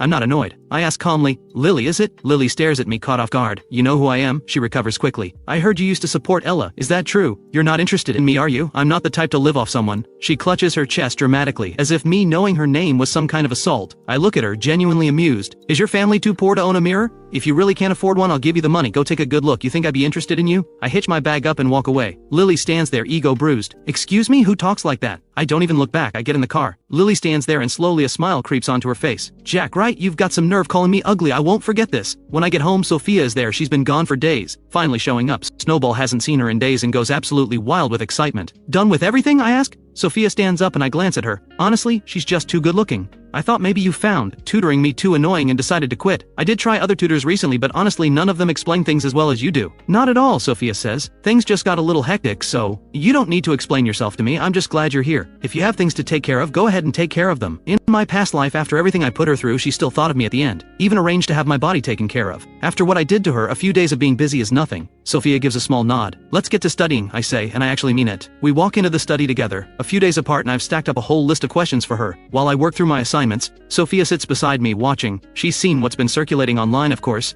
She'd been a little worried, wondering if I was taking it hard. But seeing me now, she can tell I'm holding up fine. The words of concern she'd prepared stay unspoken. Sophia's phone buzzes. She flips it over and glances at it. A message from Lily. Sophia, you're definitely coming to the tennis match on Thursday, right? Sophia already promised, but Lily always worries she'll change her mind. Sophia tends to do things on a whim. Sophia types back a single word. Yeah. After the session, Sophia says, I'll be at your school this week. I look up surprised. There's a tennis match. It's being held at Manhwa's courts. Then I'll be there to cheer you on, I say. Sophia gives a small nod. She thinks back to every time she'd seen me before. I was always trailing after Ella, eyes for no one else. Maybe she never once crossed my mind. But now, hearing me say I'll come cheer for her, the faintest trace of a smile touches the corner of Sophia's mouth. The match is Thursday afternoon. Before it even starts, the school is already buzzing. Yangchuan's girls' tennis team is seriously strong, people whisper. Lily came to our school. She's so pretty. Please. She's nowhere near our campus queen. Ella is the whole package, looks and grades. Ella's grades are top tier. Her tennis game is strong and she's easy on the eyes. Naturally, she has no shortage of admirers. Ryan has been in a foul mood lately. What I said about Ella's father being a gambling addict keeps getting under his skin. He's seen that type before. I have my nose in my book tuning them all out. Back in the day, if Ella had a match, I would have been the first one rallying people to cheer for her. Looking back now, it seems ridiculous, and with everyone talking about me and an older woman, the others are busy rallying for Ella. No one even bothers to include me. But someone brings up, I heard Sophia is at Yangchuan too. Do you think she'll come?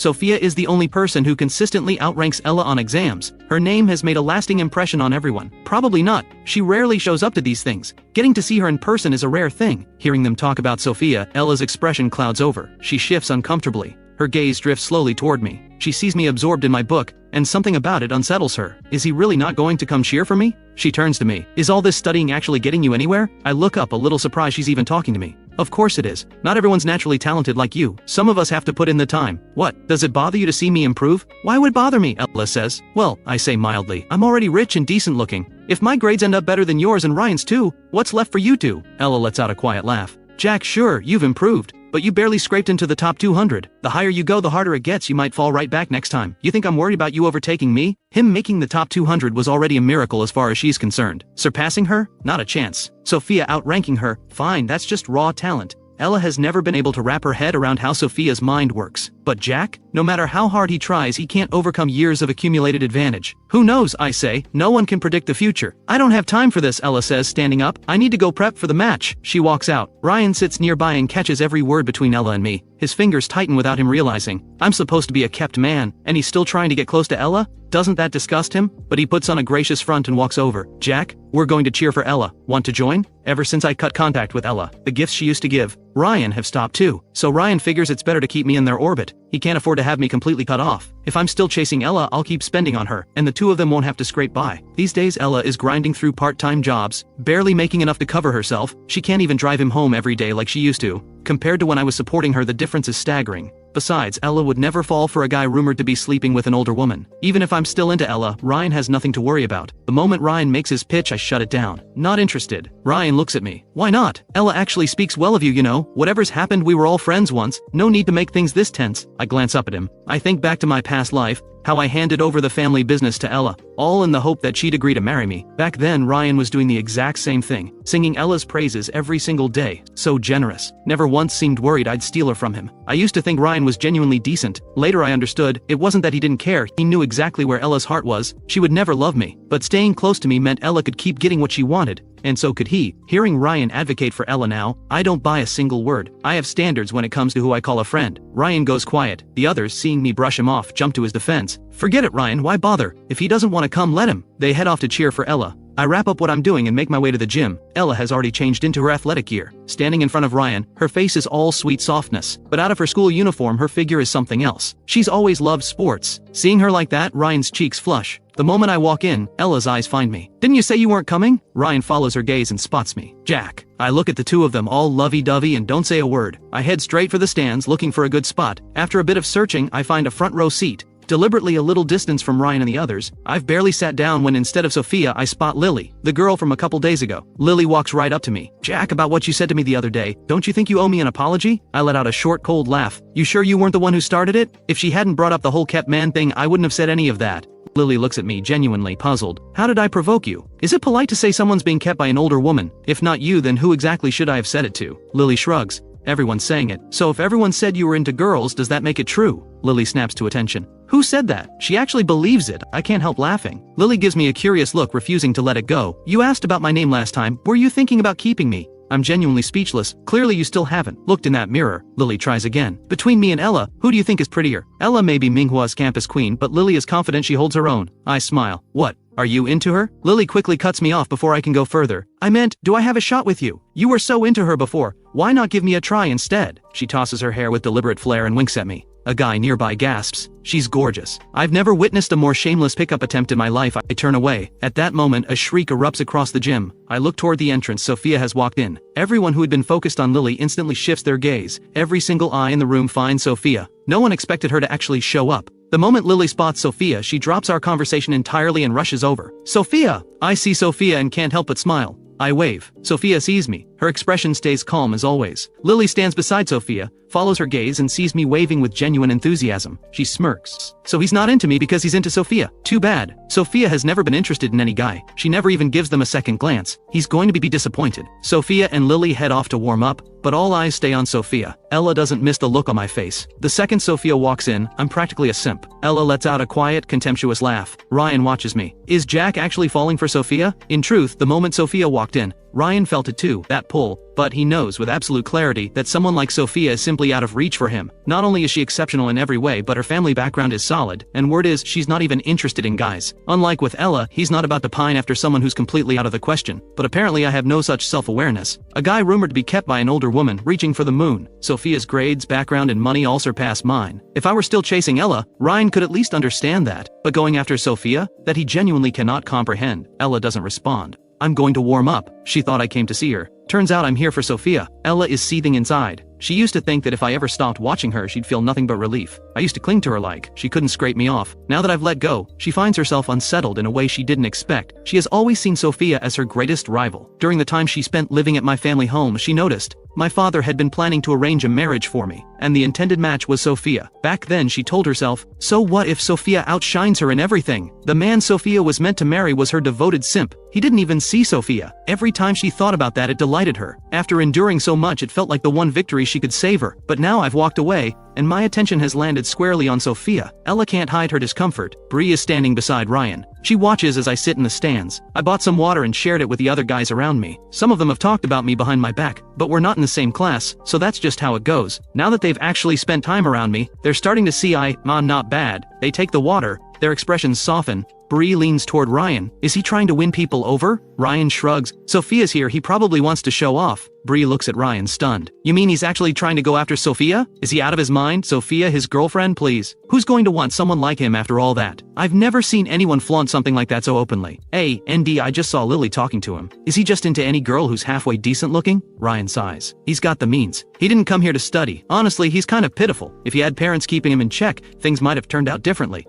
Bree scoffs. Pitiful? You're just too kind, always making excuses for everyone. Bree only dares to mock me behind my back now. Not a word to my face. The girls' tennis match gets underway. I watch closely. Today's match is brutal from the start. Lily and Ella both pick up yellow cards within the first few minutes, leaving the crowd stunned. Under normal circumstances, matches don't start this heated. Ella came in with one target, Sophia. She's determined to outplay her, to make me look at her again. She doesn't have to want me, but I am not allowed to stop wanting her. She wants to prove she's the one worth loving. But Lily came out of nowhere and has been going straight at her. For Sophia, this match is effortless. She's not even playing at her real level. Yangchuan's school team is strong, but Sophia is in a league of her own even compared to them. After a few solid shots, she starts coasting. I sit quietly watching her. Her whole energy is completely different from everyone else. Ella is fighting to win and finding no opening. Meanwhile, Sophia looks like she came here for fun. At the half, the players' rest area is right in front of where I'm sitting. Sophia watches Lily. You're going hard today. She's noticed Lily zeroing in on Ella. That's not like her. Some guy called me ugly, Lily says. I need to put on a show, make him understand what I'm capable of.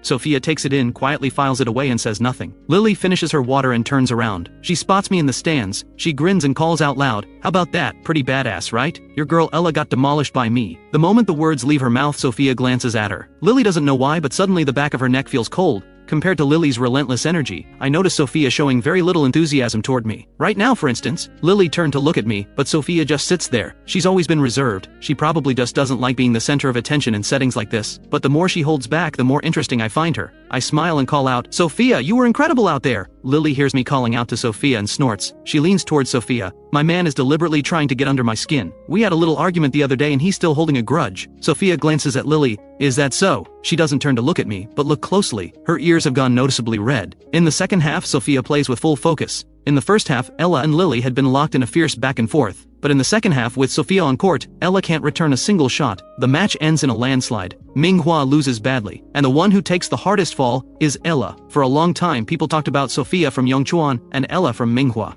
In the same breath, the general consensus had drifted toward them being roughly equal. Today's match settles it. In every way that matters, Ella cannot compete with Sophia. Every time Sophia scores, I lose it. I can barely stay in my seat. Before, I never paid Sophia any real attention. I had no idea what she was actually capable of. Looking back now, I really was blind. Ryan and Bree had rallied their people to cheer for Ella. Now they sit in silence, nothing left to say. My section is packed with Sophia's fans. Everyone around me is ecstatic. And me, I'm the most worked up of all. Eyes locked on Sophia, I'm practically squealing under my breath. Bree mutters, does he even remember which school he goes to? Thank God Sophia wouldn't look at him twice, otherwise it'd be physically disgusting. The words are barely out of Bree's mouth when Sophia, just off the court, walks toward the stands and stops right in front of me. As she approaches, the guys around me are all reacting. I look at her. You were amazing. Sophia says, water. Her voice is like a gentle breeze, soft and smooth. I never imagined one person could be this exceptional in every way, and have a voice like that on top of it all. The guy closest to her quickly holds out a bottle, but Sophia doesn't take it. She looks at me. I pick up a bottle and hold it out to her. You really were incredible. My voice comes out soft. Those few simple words are enough to make the corner of Sophia's mouth lift.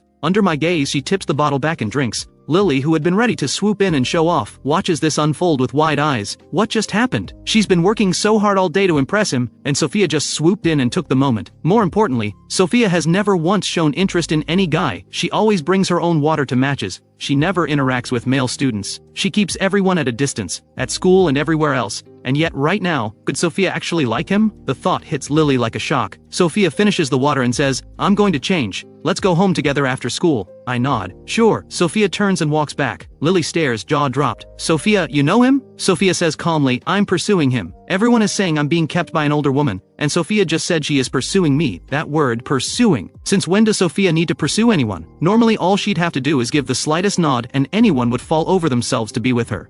Noticing Lily staring, Sophia asks, what? Got a problem with that? Lily doesn't dare have a problem. She just never imagined I was the one Sophia had her eye on. She's been flirting with me all day, and it turns out she was flirting with Sophia's person. Thinking back to everything she said in front of Sophia earlier, Lily wants to slap herself. She scrambles to apologize. I swear I didn't know. If I had, there's no way I would have acted like that toward him. Not toward your guy. Sophia's expression stays completely composed. It's fine. He wasn't interested in you anyway. Lily genuinely wants to say, was that necessary? Seeing Sophia completely serious, Lily asks, so where exactly do things stand between you two? Sophia answers, he hasn't fallen for me yet. She's my tutor, yes. But Sophia suspects I haven't truly fallen for her. I used to like Ella. Maybe Sophia is just someone I'm using to get under Ella's skin, but if she can be useful to me in some way, she's fine with that. Being by my side is already enough to make her happy. Lily takes in what Sophia said, and glances back at me in the stands. I'm standing there, looking her way. All that cheering I did, Lily thought I was just a simp for Sophia. Turns out Sophia is the one doing the chasing. The two people at the center of it all are completely calm.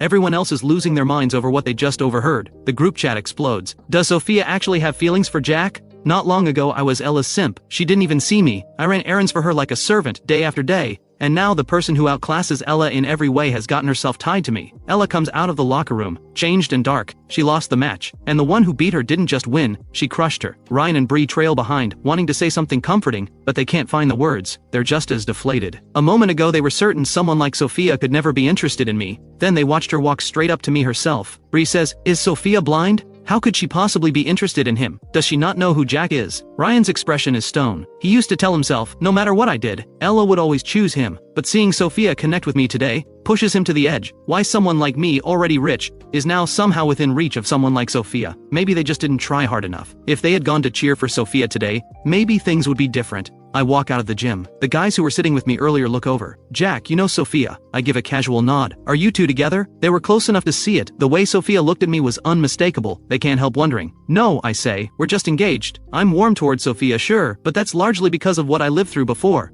This time around, I genuinely don't know what she thinks of me beyond the engagement. After what happened with Ella, I don't dare assume. I'm not about to become anyone's simp again. Seeing their curious faces, I add, our families know each other. That's all. They look at me. So your family actually is wealthy. We thought, I don't dodge it, that I was being kept by an older woman. A few of them look guilty. That's what the post said. Someone was picking me up from school. I laugh. Think what you want. It doesn't bother me. It's not true, and frankly the whole thing is just funny, like I need someone to support me. I wave goodbye to the guys from the other classes and head back to my classroom. I walk in and everyone stares. I'm used to it by now. I sit down quietly. The girl at the desk in front turns and stares straight at me, her tone dripping with passive aggression. We lost the match and you look perfectly happy about it. She and Ella are on the same team. I smile. You lost the match, I didn't. Why wouldn't I be happy? Getting noticed by Sophia, you must feel pretty special, she says. I let out a quiet laugh. What's wrong? Upset she didn't notice you. That shuts her up. She turns back around fuming. A little while later, Ella comes back with Ryan and Bri. Ella drops into her seat. I glance at her. I can sense it. Ella's anger is reaching a boiling point.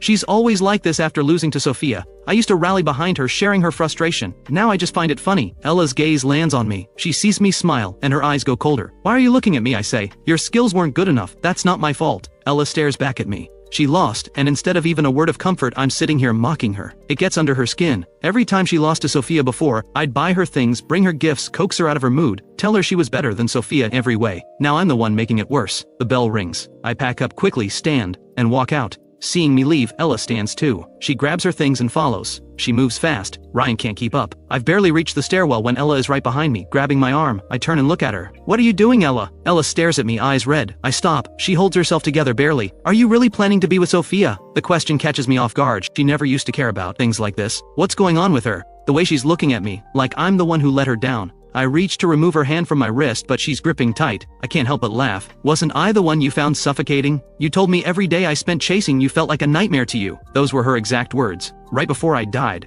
I didn't know until she said it. All that love I poured into her, it disgusted her. Turns out giving someone everything you have doesn't make it precious. To them, it was just a burden. Ella freezes when she hears me. She insists she never said anything like that. She has no memory of it at all. Of course I know the Ella standing before me never said those words, but that doesn't mean she never thought them. I let out a cold laugh. But you always hated me, didn't you? If you didn't hate me, why were you always with Ryan? Why did you give him things that belonged to me? I treated you so well, and yet you treated me like a servant. As I say the words, I squeeze out a few tears. The truth is, I feel nothing for Ella anymore. After everything I've been through, all that's left inside me is hatred. I've lived this once already. There's no way I could ever love her again. But the Jack of my past life spent his entire life chasing after her love, desperately hoping she would give him just a little more, and in the end, he was left with nothing but a miserable fate. Every time I think back on it, a deep hollow sadness floods through me. That overwhelming grief rises up before I can stop it. If I hadn't been given this second chance, the version of me she abandoned in that rundown apartment, how pitiful he must have been. The thought alone makes my eyes sting. Ella stares at my reddened eyes. She only came looking for me because she couldn't stand seeing me get so close to Sophia. But this time, she sees something in my eyes she has never seen before. Real pain. She never liked me, she liked Ryan, so why does my grief make her feel like she has committed some unforgivable sin? Did she really hurt me that deeply? I don't know, Ella says quietly. I just don't want to talk about feelings. Even now she's still making excuses. I reach up and wipe my tears away. I know, you just don't want anything with me. You and Ryan are the ones who are perfectly matched, right? So whether I'm with Sophia or Lily, that's none of your business, is it? She wants to say something more. My reaction has clearly stirred a guilt she wasn't expecting. While we're still facing each other, Ryan and Bri have already appeared. Ryan stands at the top of the staircase looking down at me and Ella. He stares at us, visibly surprised. From where he stands, we're standing very close together, and Ella still has her hand wrapped around mine. The moment Ryan appears, something clicks in Ella's mind and she quickly lets go. I watch her instinctive reaction and give a bitter smile. Of course, seeing me with Sophia must have rattled her. After all, her cash cow just walked away. But Ryan will always be the one who matters most to her, and I'm just dying to watch things get messy between them. I lower my head and say, so please don't come looking for me in private. I wouldn't want Ryan to get the wrong idea. Without waiting for a response, I turn and head downstairs. The moment I reach the bottom of the stairs, those glassy, tearful eyes are wiped completely clean. I have absolutely no reason to cry over a snake like her. That little performance upstairs? Just me having a bit of fun. She deceived me so thoroughly in my past life. This time around, I won't let her off so easily. When she's at her lowest, I'll always leave her just a flicker of hope. The illusion that I still care. Watching me leave, Ryan slowly makes his way downstairs. He turns to Ella. What exactly happened between you two? I thought I saw him crying just now. I'm going back, Ella says flatly. She's in no mood for this, and she has no idea how to explain any of it to Ryan. My behavior just now made one thing clear. I still have feelings for her. It was her coldness that pushed me toward Sophia. Maybe she never should have let me find out about her and Ryan. I've barely stepped out of school when I spot Sophia standing quietly by the gate, waiting for me. She's changed out of her athletic wear and is now in the school uniform. Lily is standing beside her. The two of them are waiting patiently. The moment I appear, Lily spots me first. She nudges Sophia. Your man is here! At the sound of her voice, Sophia turns to look my way. The school grounds are crowded, and all eyes are on Sophia. Seeing her on the court is one thing. Seeing her here like this is something else entirely. In the same uniform, Lily somehow looks a little plain. But on Sophia, the simple clean uniform looks effortlessly stunning. When she sees me, she walks over and takes my bag without a word. From the way she acts, it's clear she genuinely cares about me. I'm not the one chasing after her. It's mutual. Sophia doesn't seem to care what anyone thinks. Her eyes settle on me. Let's go eat first.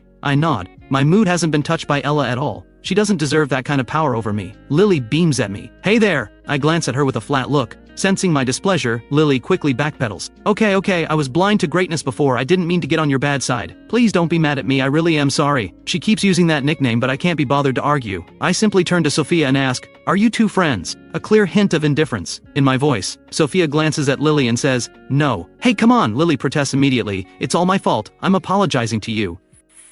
You were the first person to say to my face that I was being kept by an older woman. I remember it perfectly. I was wrong, Lily says in a small voice. It's all those people online spreading nonsense. I'll get to the bottom of it and find out who started it. I'll make it right for you, I swear. The car from Sophia's family has already pulled up. Sophia ignores Lily entirely. She opens the car door and looks at me. Get in! Lily stands at the roadside watching us both get in. She gives a polite wave. I won't keep you then. I'll head off first. See you next time. Wishing you two a lifetime of happiness and a house full of kids. Sophia rolls up the window with a sigh. Ignore her. I didn't expect you to know her. Sophia reaches over and buckles my seatbelt for me. We just play tennis together sometimes. The mention of tennis brings her match back to mind. The way she moved on the court. I can't help myself. Sophia, you are incredible out there. You scored so much on your own, you should have seen the look on Ella's face. Sophia takes the praise with quiet composure. She's just not good enough. If it weren't for Ella, she wouldn't have shown up to that match at all. Hearing Sophia speak about Ella so bluntly, I find that rather amusing. I didn't think she had it in her to talk about someone like that. Though to be fair, everything she said was true. You really are something else, I say. I honestly can't find a single flaw in you. You're beautiful, your grades are great, and now this. Every guy sitting near me today was totally taken with you. I don't know any of them, Sophia says simply. Of course you don't. I'm just saying, you're remarkable. But showing up at my school like this, staying so close to me, aren't you worried about what people might say behind your back? Sophia looks at me. What would they say? There are still people online saying I'm being kept by an older woman. People at school say it too. My reputation isn't exactly spotless. I don't care about any of that, Sophia says. I smile slightly. From her expression it's clear she already knew about the rumor. She hasn't brought it up once in the past few days. Could it be that she came, today, partly to stand up for me? The driver takes us to the restaurant. We've barely sat down when my phone buzzes with a message. I open it. It's from Ella. 2 words. I'm sorry. Jack stares at the screen for a moment. She actually apologized, so she really doesn't want me getting close to Sophia.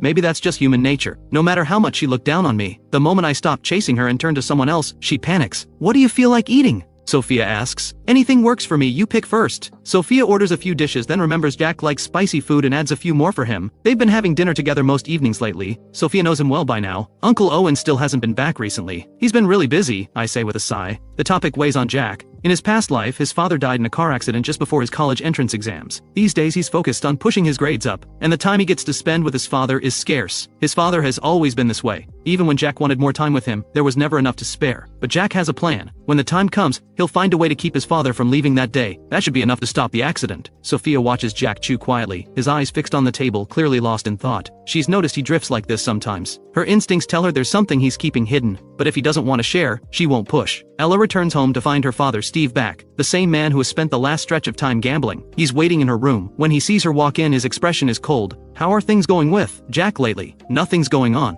Ella had spent the whole walk home turning over her feelings about Jack. Now, facing her father, her expression hardens. Nothing? I told you to go win him over. You still haven't managed that? At the sight of him, Ella's voice goes flat. Why should I have to win anyone over? He already fired me. Am I supposed to go crawling back to him? Don't I have any dignity? Deep down, seeing Jack with Sophia does sting. There's a part of her that wants to pull him back. But looking at her father, right now she's grateful she and Jack are no longer together. She barely finishes her sentence before Steve lunges forward and slaps her across the face. You stupid girl! If you don't get him back, where are we supposed to get money? Now, how much money do you have on you? Hand it over. He's lost everything at the table again. It's written all over him. Ella stares at him. You've been gambling again. Stay out of my business. Don't be like your mother. Disgusting. Keep it up and I'll beat you senseless. When you were with Jack, money was never an issue. I could play all I wanted and it didn't matter. But you had to go and get involved with that broke nobody. And now look. You've let a golden catch slip right through your fingers. Get him back, or I won't let this go. Steve storms out. Once he's gone, Ella checks the hiding spot under her bed. The money she stashed there is gone. He's already found it. The apartment is small. Growing up with just her father, she's never had any real privacy. There are only so many places to hide things. When she was with Jack, she used to quietly set aside some of the money he gave her. University was coming. Expenses everywhere. Her father would be useless. She had only herself to rely on. But even so, he found it anyway. By the time Ella steps back out, he's already gone.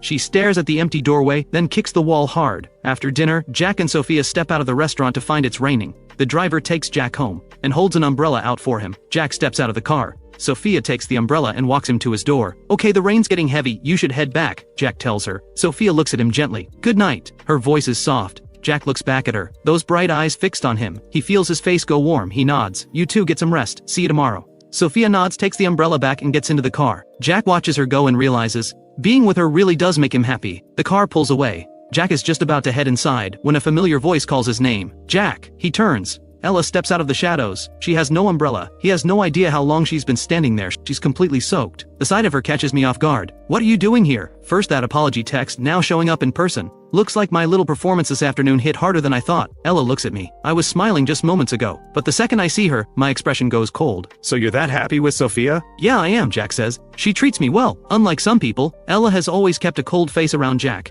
Seeing her look like this, almost tender, is something rare, even knowing she's ice through and through. Even knowing every bit of this is an act.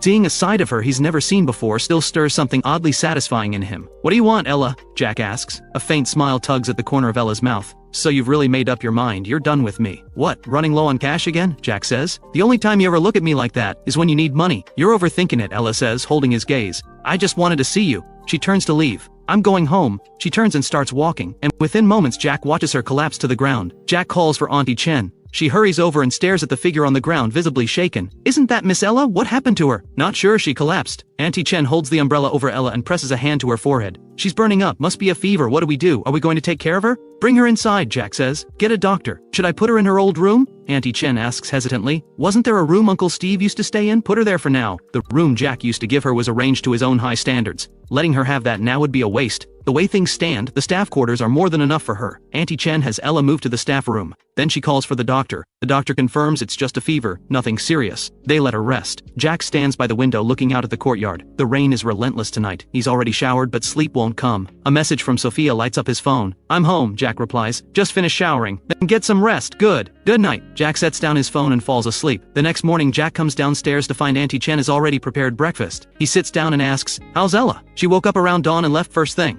Jack looks up, caught off guard. "Really? I assumed she was still here. I told her to wait until you were up, but she wouldn't listen." "That girl, I can never tell what's going on in her head." "Honestly, same," Jack says. "She's impossible to figure out." Auntie Chen looks at Jack warmly. "If you ask me, Miss Sophia is so much better for you. Young master, please keep your distance from Ella from now on." She's worried he might fall back into being a lovesick fool all over again. Jack laughs. "Relax. The only reason I even bothered last night was because she collapsed at my door. I didn't want that bad omen on my conscience." Auntie Chen smiles with relief. "Good. Ever since Jack stopped being a lovesick fool, she stopped worrying the way she used to. The spoiled young master has really grown up. By the time Jack gets to school, Ella has already gone home, changed, and come back. When she sees Jack walk in, she keeps her head down and says nothing. She's back to her usual cold self. Jack thinks she has some nerve. He practically saved her life last night, and she can't even manage a thank you." He drops into his seat and ignores her right back. Does she really think he's still the same lapdog he used to be? When class ends, Ryan comes over. He and Ella head off together for a student council meeting. Ryan looks at Ella as they walk. "Are you feeling better today?" Ella glances at him. "I'm fine. Losing the match yesterday wasn't really the issue, but seeing Ella with Jack yesterday has been weighing on Ryan's mind." Ella says nothing. After Steve took her money yesterday, her mood has been dark ever since. Ryan sees she's not talking and takes a breath. "Ella, if you want to be with Jack, I support you. I really do." "You're overthinking it," Ella says, looking straight at Ryan. "I have zero feelings for Jack. I'm not getting back with him. I just can't stand watching him walk around with Sophia like everything's fine. I don't want them to get off so easy." Ryan nods. "Good, Ella, no matter what, I'm always on your side." Ella gives a small nod. Then she thinks of her father, using her to swindle money from Jack's family. There's no way she'll be part of that. Steve has no limits. She's always known that. She refuses to let him turn her into his tool. That's why she left Jack's house the moment she came to her senses this morning. She wants nothing more to do with him. In the days that follow, Ella spends all her time with Ryan. She stops hovering around Jack entirely. Jack doesn't spare them a second thought. He focuses on his classes every day. In his free time, he browses property listings and buys tie. Prices are still low now. Later, they'll skyrocket. One afternoon, Jack leaves school a little later than usual. He stayed behind to finish some homework. By the time he steps out, the school gate is nearly empty. "Young Master Jack!" The moment he steps outside, someone calls out to him. He looks up and sees Steve. "Uncle Steve," Jack says. "Here to see Ella?" Steve looks at me. "Yeah, just checking on her. That rotten girl, I've been giving her an earful lately. It's her own fault. She just had to go after that Ryan kid. No sense of what's good for her. Don't be too hard on her," Steve says. "I'm not angry," Jack replies. Jack takes in Steve's disheveled appearance and frowns slightly. Just then, Ella and Ryan come out of the school. Seeing Jack and Steve together, Ella can't help herself. "What are you two doing here? Last time Steve took her money, he disappeared for days. Now he's back, which means he's broke again." Steve shoots her a dismissive look. "I'm talking to my son-in-law, none of your business, get lost." Ella turns her sharp gaze on Jack. "And you, why are you still standing there? What, do you actually want to be his son-in-law?" Take a look in the mirror first. Get out of here." She lets loose at Jack without holding back. Jack already knows she's never been warm to him, but even so, the force of it catches him off guard. He stares at her. This woman, every single time. It takes him a few seconds to recover. "You flatter yourself. Who would want anything to do with you?" He fires back and walks away. Steve calls after him. "Don't you worry, son-in-law. I'll send Ella to find you in a couple of days. I'll straighten this girl out when we get home." He tries to follow Jack, but Ella steps in front of him and blocks his path. Steve seethes. He glares at her. "What do you think you're doing? You won't make an effort yourself and now you're stopping me too? We finally had him right here and you drove him off. Can't you do anything right?" Jack is already in the car. He watches through the window as Ella blocks Steve, her face tight. Stop coming to my school. I'll come whenever I want, Steve snaps. Where's the money? You don't know how to make money? I don't have any, Ella says. You took it all last time. That was my university fund. So what have you been doing about it? The question set Steve off. Back when Ella had Jack wrapped around her finger, he had no complaints whatsoever. He didn't care that she was spending every day with Ryan, because Jack didn't seem to mind either. But now things are different. Jack has cut Ella off because of Ryan. Steve can no longer afford to let things slide. This is my problem to handle, Ella says. Go home, I have a shift to get to. A shift, a shift. Steve throws up his hands. That's all you know. How much does that miserable job even pay you in a month? You'd be better off winning Jack back. Look what you just did, you chased him off. So what if I don't like him? That's my right. You, Steve raises his hand, then remembers they're in front of a school. We'll finish this at home. Money, now. If you don't give me any, I'll go find Jack myself. Go get money, did you hear me? You're just like your mother, heartless. Ella's face is stone cold. Whether you live or die is none of my concern. She steps onto the bus at the stop and doesn't wait for Ryan. Steve watches her go, fuming. He looks down at the few hundred in his hand. That daughter of his is getting harder and harder to control. Ryan had walked out with Ella, but seeing the scene unfold, he hung back. He watched from a distance, not daring to step in. Only once they're both gone does he come out. He'd only ever known Steve as a driver. He had no idea that was Ella's father. And the fact that he came here demanding money when Ella has nothing left, that's a lot to take in. He'd figured stepping in would only make things messier and more embarrassing. So he stayed back and waited it out. Jack sits in the car for a long moment before finally telling the driver to go. He thinks about the way Ella just laid into him and almost laughs. I don't even want her. And yet she's worried I might actually marry her, just because her dad said a few nice things? Jack gets home. Auntie Chen beams at him. Welcome back, young master. Jack gives a quiet, Who upset you? Auntie Chen asks. She picks up on his mood immediately. Nothing. Just a bad omen of a person. When Sophia gets here, send her up to the study. Sophia has been arriving later than usual lately. Jack isn't sure what's keeping her. He's barely gone upstairs when Sophia arrives. The young master seems a bit off today. Sophia frowns. What happened? Auntie Chen shakes her head. He didn't say, but it's got to be something to do with Ella. She's the only one who makes him shut down like that. Sophia heads upstairs and opens the study door. She finds Jack at his computer watching this year's most popular holiday comedy sketch. He's watching intently and laughing genuinely. Sophia walks over and settles into the empty seat beside him. Jack glances at her. You're here. Sophia meets his eyes.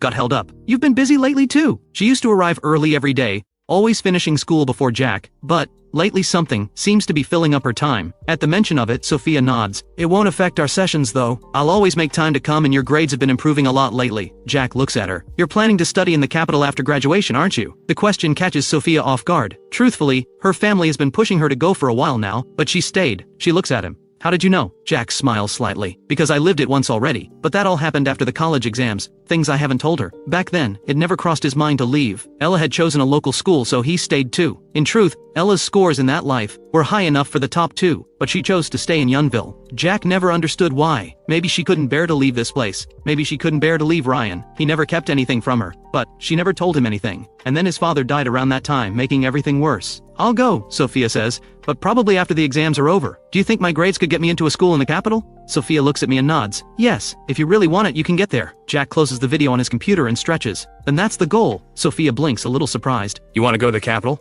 I just want to give it everything I've got, Jack says. I've been given a second chance. Might as well aim high. If you don't even dare to dream it, no amount of luck in the world will make it fall into your lap. Sophia watches him, that familiar confidence back in his eyes. Feeling better? Ella got under my skin, Jack admits, and gives her a quick rundown of what happened at the school gate. Isn't that ridiculous? I never said anything about marrying her. She acted like I was going to drag her to the altar, and then she goes off on me like that. Unbelievable. She likes Ryan. Fine. Nobody's desperate for her. It's my own fault. I was blind before. I made her think she mattered that much. Sophia looks at him and says softly, Our Jack is the best. Way too good for someone like her. Jack hears the words and looks over at her, only to find her gazing straight at him with quiet sincerity. His face goes warm before he can stop it. Good grief. He thought his heart had died somewhere in his past life. But when Sophia speaks to him like this, something impossibly shy stirs inside him. It takes him a long moment to collect himself. Do you talk to everyone like that? No, Sophia says. I don't say things like that casually. So that means I'm different to you. Sophia stiffens slightly at that. She looks away and puts on a very serious expression. I made a promise to Uncle Owen to take good care of you. The moment she brings up his father, Jack deflates a little. She really is too obedient for her own good. If your family told you to be with someone else in the future, would you just go along with that too? Sophia turns to look at Jack. Her expression is hard to read.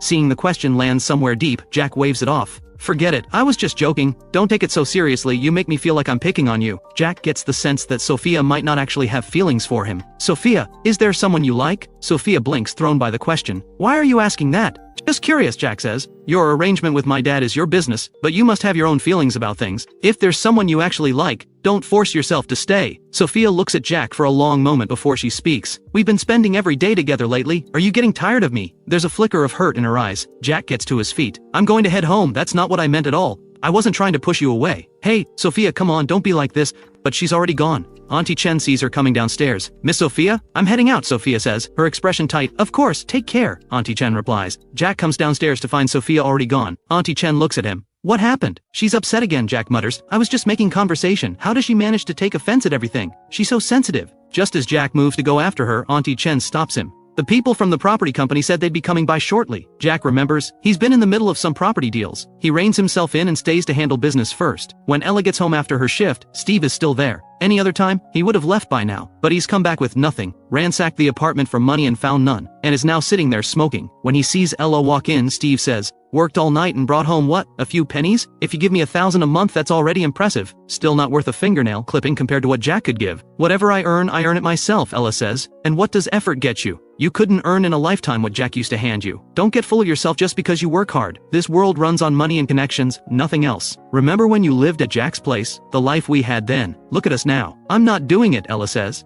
And aren't you afraid of getting labeled a scammer and hauled off one day? You'll ruin your own life. Just don't drag me down with you. Ella turns to face him. You talk about family money and status. So why haven't you as a father done anything to build that? Steve sputters, caught off guard. Then he recovers. I had bad luck, all right. And your mother, useless woman, sick all the time. That's what dragged me down. That's why I pushed you toward Jack. What does Ryan have to offer? You'd marry him and spend your life scraping by. The Jack family is loaded. And that boy was crazy about you. A little sweetness from you and he'd have been putty in your hands. I don't like him, Ella says. And I won't be with someone I don't like. Like him? What's liking someone worth? I'm not asking you to fall in love. I'm asking you to get his money. What's the problem? I won't do it. When she thinks about Jack, she knows they were never meant to live in the same world. She simply refuses to walk that path with him. She can't deny that life was simpler when he was around. But seeing her father gloat like this makes her sick. He drove her mother away. He mistreated her all her life, and now he wants to ride her coattails. All he does is gamble. A man like this, he deserves nothing.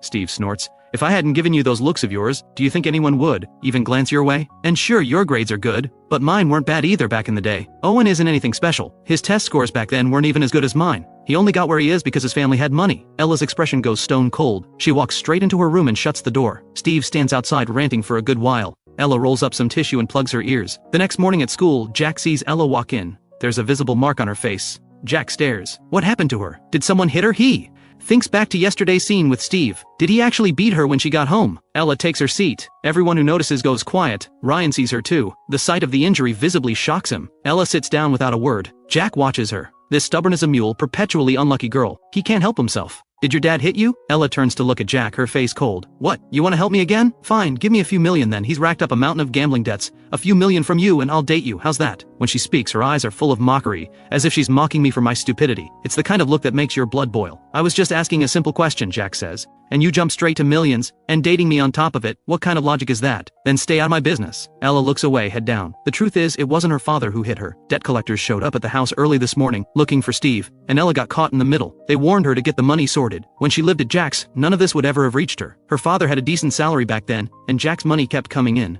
Even when Steve took from her, he never cleaned her out entirely. She spent freely on purpose. She spends money freely, simply because she does not want to give all her money to her father. Compared to those days, the life she's living now is a disaster, but she refuses to get close to Jack again. If she did what Steve wanted, stringing Jack along, draining him, she's afraid she'd end up becoming just like her father. Jack looks at Ella with an expression full of warmth. Actually, I do care about you. The word care catches Ella off guard. She looks at him. Jack's smile curves. I care about how you're doing. The moment I hear things are going badly for you, I feel completely at ease. That warm, sincere expression, delivering the most infuriating words imaginable. Next time your dad goes after you, Jack adds, let me know. I'd love to be there to cheer him on. Ella yanks out her textbook, her expression murderous. Pushed past her limit, she finally snaps. You don't actually think being with Sophia is going to make you happy, do you? She's way out of your league in every way. Someone like her getting close to someone like you? She has to have an agenda. Jack clenches his jaw. What happens between me and Sophia is none of your business. Jack glances over at Ryan, who is sitting there diligently writing something. Usually he'd have rushed over to check on Ella by now, but today he hasn't even looked her way. He's just focused on studying, Ella says. Right, Jack says. And when your dad showed up yesterday, he was right there, staying well out of it. Ella, tell me you're not about to get dumped by me and then by him too. Ryan has always been sharp. He never lets himself get pulled into anything that could hurt him. Ella may have everything going for her, but Ryan must have serious reservations about that gambling father of hers. In the past life, the reason their love story worked at all was because the Jack family was quietly carrying the weight for both of them. Back then, Ella had access to unlimited funds to manage her father. Now that Jack has cut ties, the cracks in Ella's life are showing. In that other life, something like this would never have happened to Ella. Jack had taken care of everything before it could. Now, Jack's words leave Ella with nowhere comfortable to look. Just as Jack predicted, Ryan doesn't come to find her after class. He seems busy. Bry comes over and takes one look at Ella. "Hey, what happened to your face? Did you get into a fight? She's a model student." This kind of thing seems out of character. Ella just says, "It's nothing."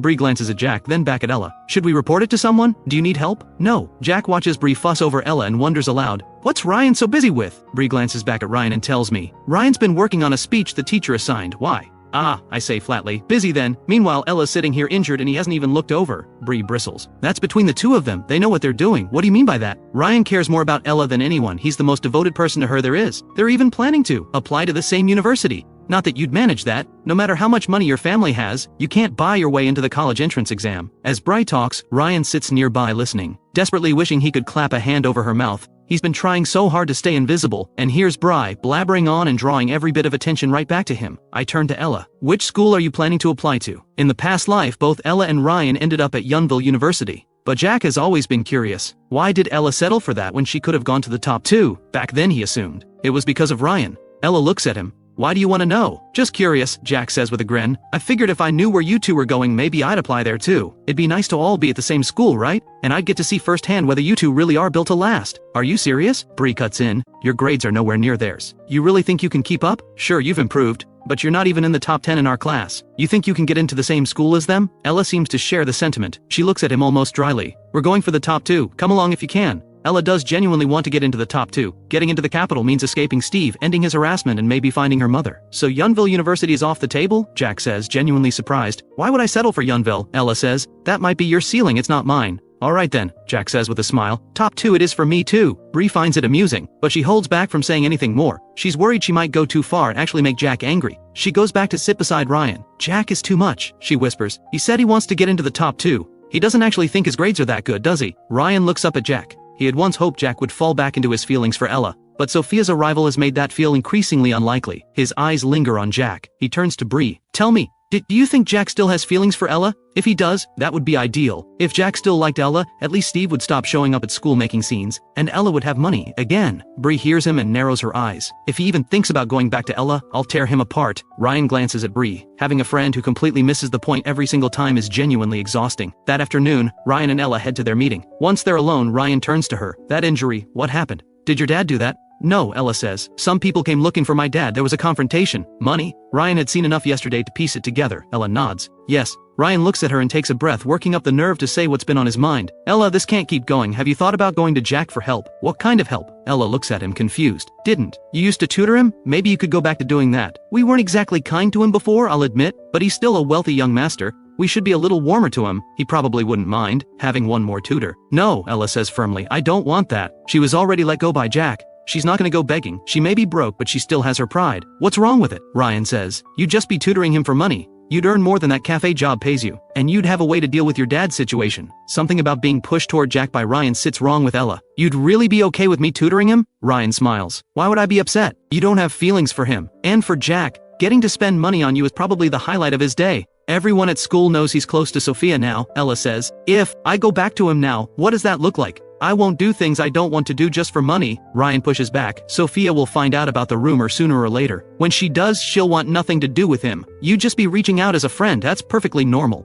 And honestly, you don't want to watch him crash and burn with Sophia, do you?" Ella stays quiet. She does agree on this point. Sophia is impressive in every way, but this is an arranged relationship. Sophia probably doesn't genuinely care for Jack. Seeing her silence, Ryan presses on carefully. "If you don't know how to bring it up, I'll go talk to Jack myself. I'll ask him to take you back as his tutor. Trust me, I can make it work. Ella, whatever happens, you have to finish high school. The way things are going with your dad, I'm not even sure you'll make it to graduation." Ella looks at Ryan, but she still feels uneasy about it. She feels something close to anger rising. "Do you think I can't survive without Jack?" "That's not what I meant," Ryan says. "Jack is only acting this way to get a reaction from me, but I'm not going to lower myself for him. And with my dad in this state, if I go to Jack and drag him into it, what kind of person does that make me?" Without waiting for a response, Ella walks straight into the meeting room. After PE class that afternoon, Jack breaks away from the group and rests in the shade of a tree. Ryan strolls over. "Why are you all by yourself?" he asks with a well-meaning tone. Jack glances up. One look and he can tell Ryan wants something. "What, do you think I have other friends here?" Ever since his falling out with Ryan and Ella, nobody else has been willing to get close to him. He doesn't have their charm. Both of them are popular, well-liked wherever they go. But Jack doesn't mind. If he actually cared about being shut out like this, he'd have lost his mind by now. Ryan sits beside Jack and takes in the clearly expensive athletic wear. He thinks Jack really does have money. "Hey Jack, can I run something by you?" "Go ahead," Jack says. Ryan takes a breath. "Would you be willing to let Ella come back as your tutor?" Jack quietly shifts a little further away. "Why?" "Ella's been having a rough time. You know what's going on with her dad?" "I'm aware," Jack says. "What does that have to do with me?" "Just help her out," Ryan says, all generous sincerity. "If things keep going this way, it's only going to get worse for her. It's not like you're short on money. I promise she'll take the tutoring seriously. I'll even help teach you too. Your grades will go up. And then we can all apply to the same school together." Whether Jack has the talent to actually get in is another matter, but once Ella's exams are over, she'll be free, and none of this will be his problem anymore. Jack looks at Ryan in silence. Ryan shifts uncomfortably. "Why are you staring at me like that? Do I look like an idiot to you?" Jack says. "You and Ella are perfectly happy together, and now you're here asking me to take her on as my tutor. You think I'll just pay her a salary, and end up bankrolling both of you all over again like the fool I used to be?" Ryan presses his lips together and meets Jack's gaze. "It's not even a lot for you. You spent hundreds of thousands on her birthday once. That's pocket change. I'd rather donate every cent to build schools in the poorest mountain villages than give a single penny to Ella. I'm done spending money on her. I said what I said." Jack watches Ryan after saying it. He's surprised Ryan actually came to ask him this. It must have taken considerable resolve. Does he really not feel embarrassed? Ryan speaks. "If the reason you hate her so much is because of me and Ella,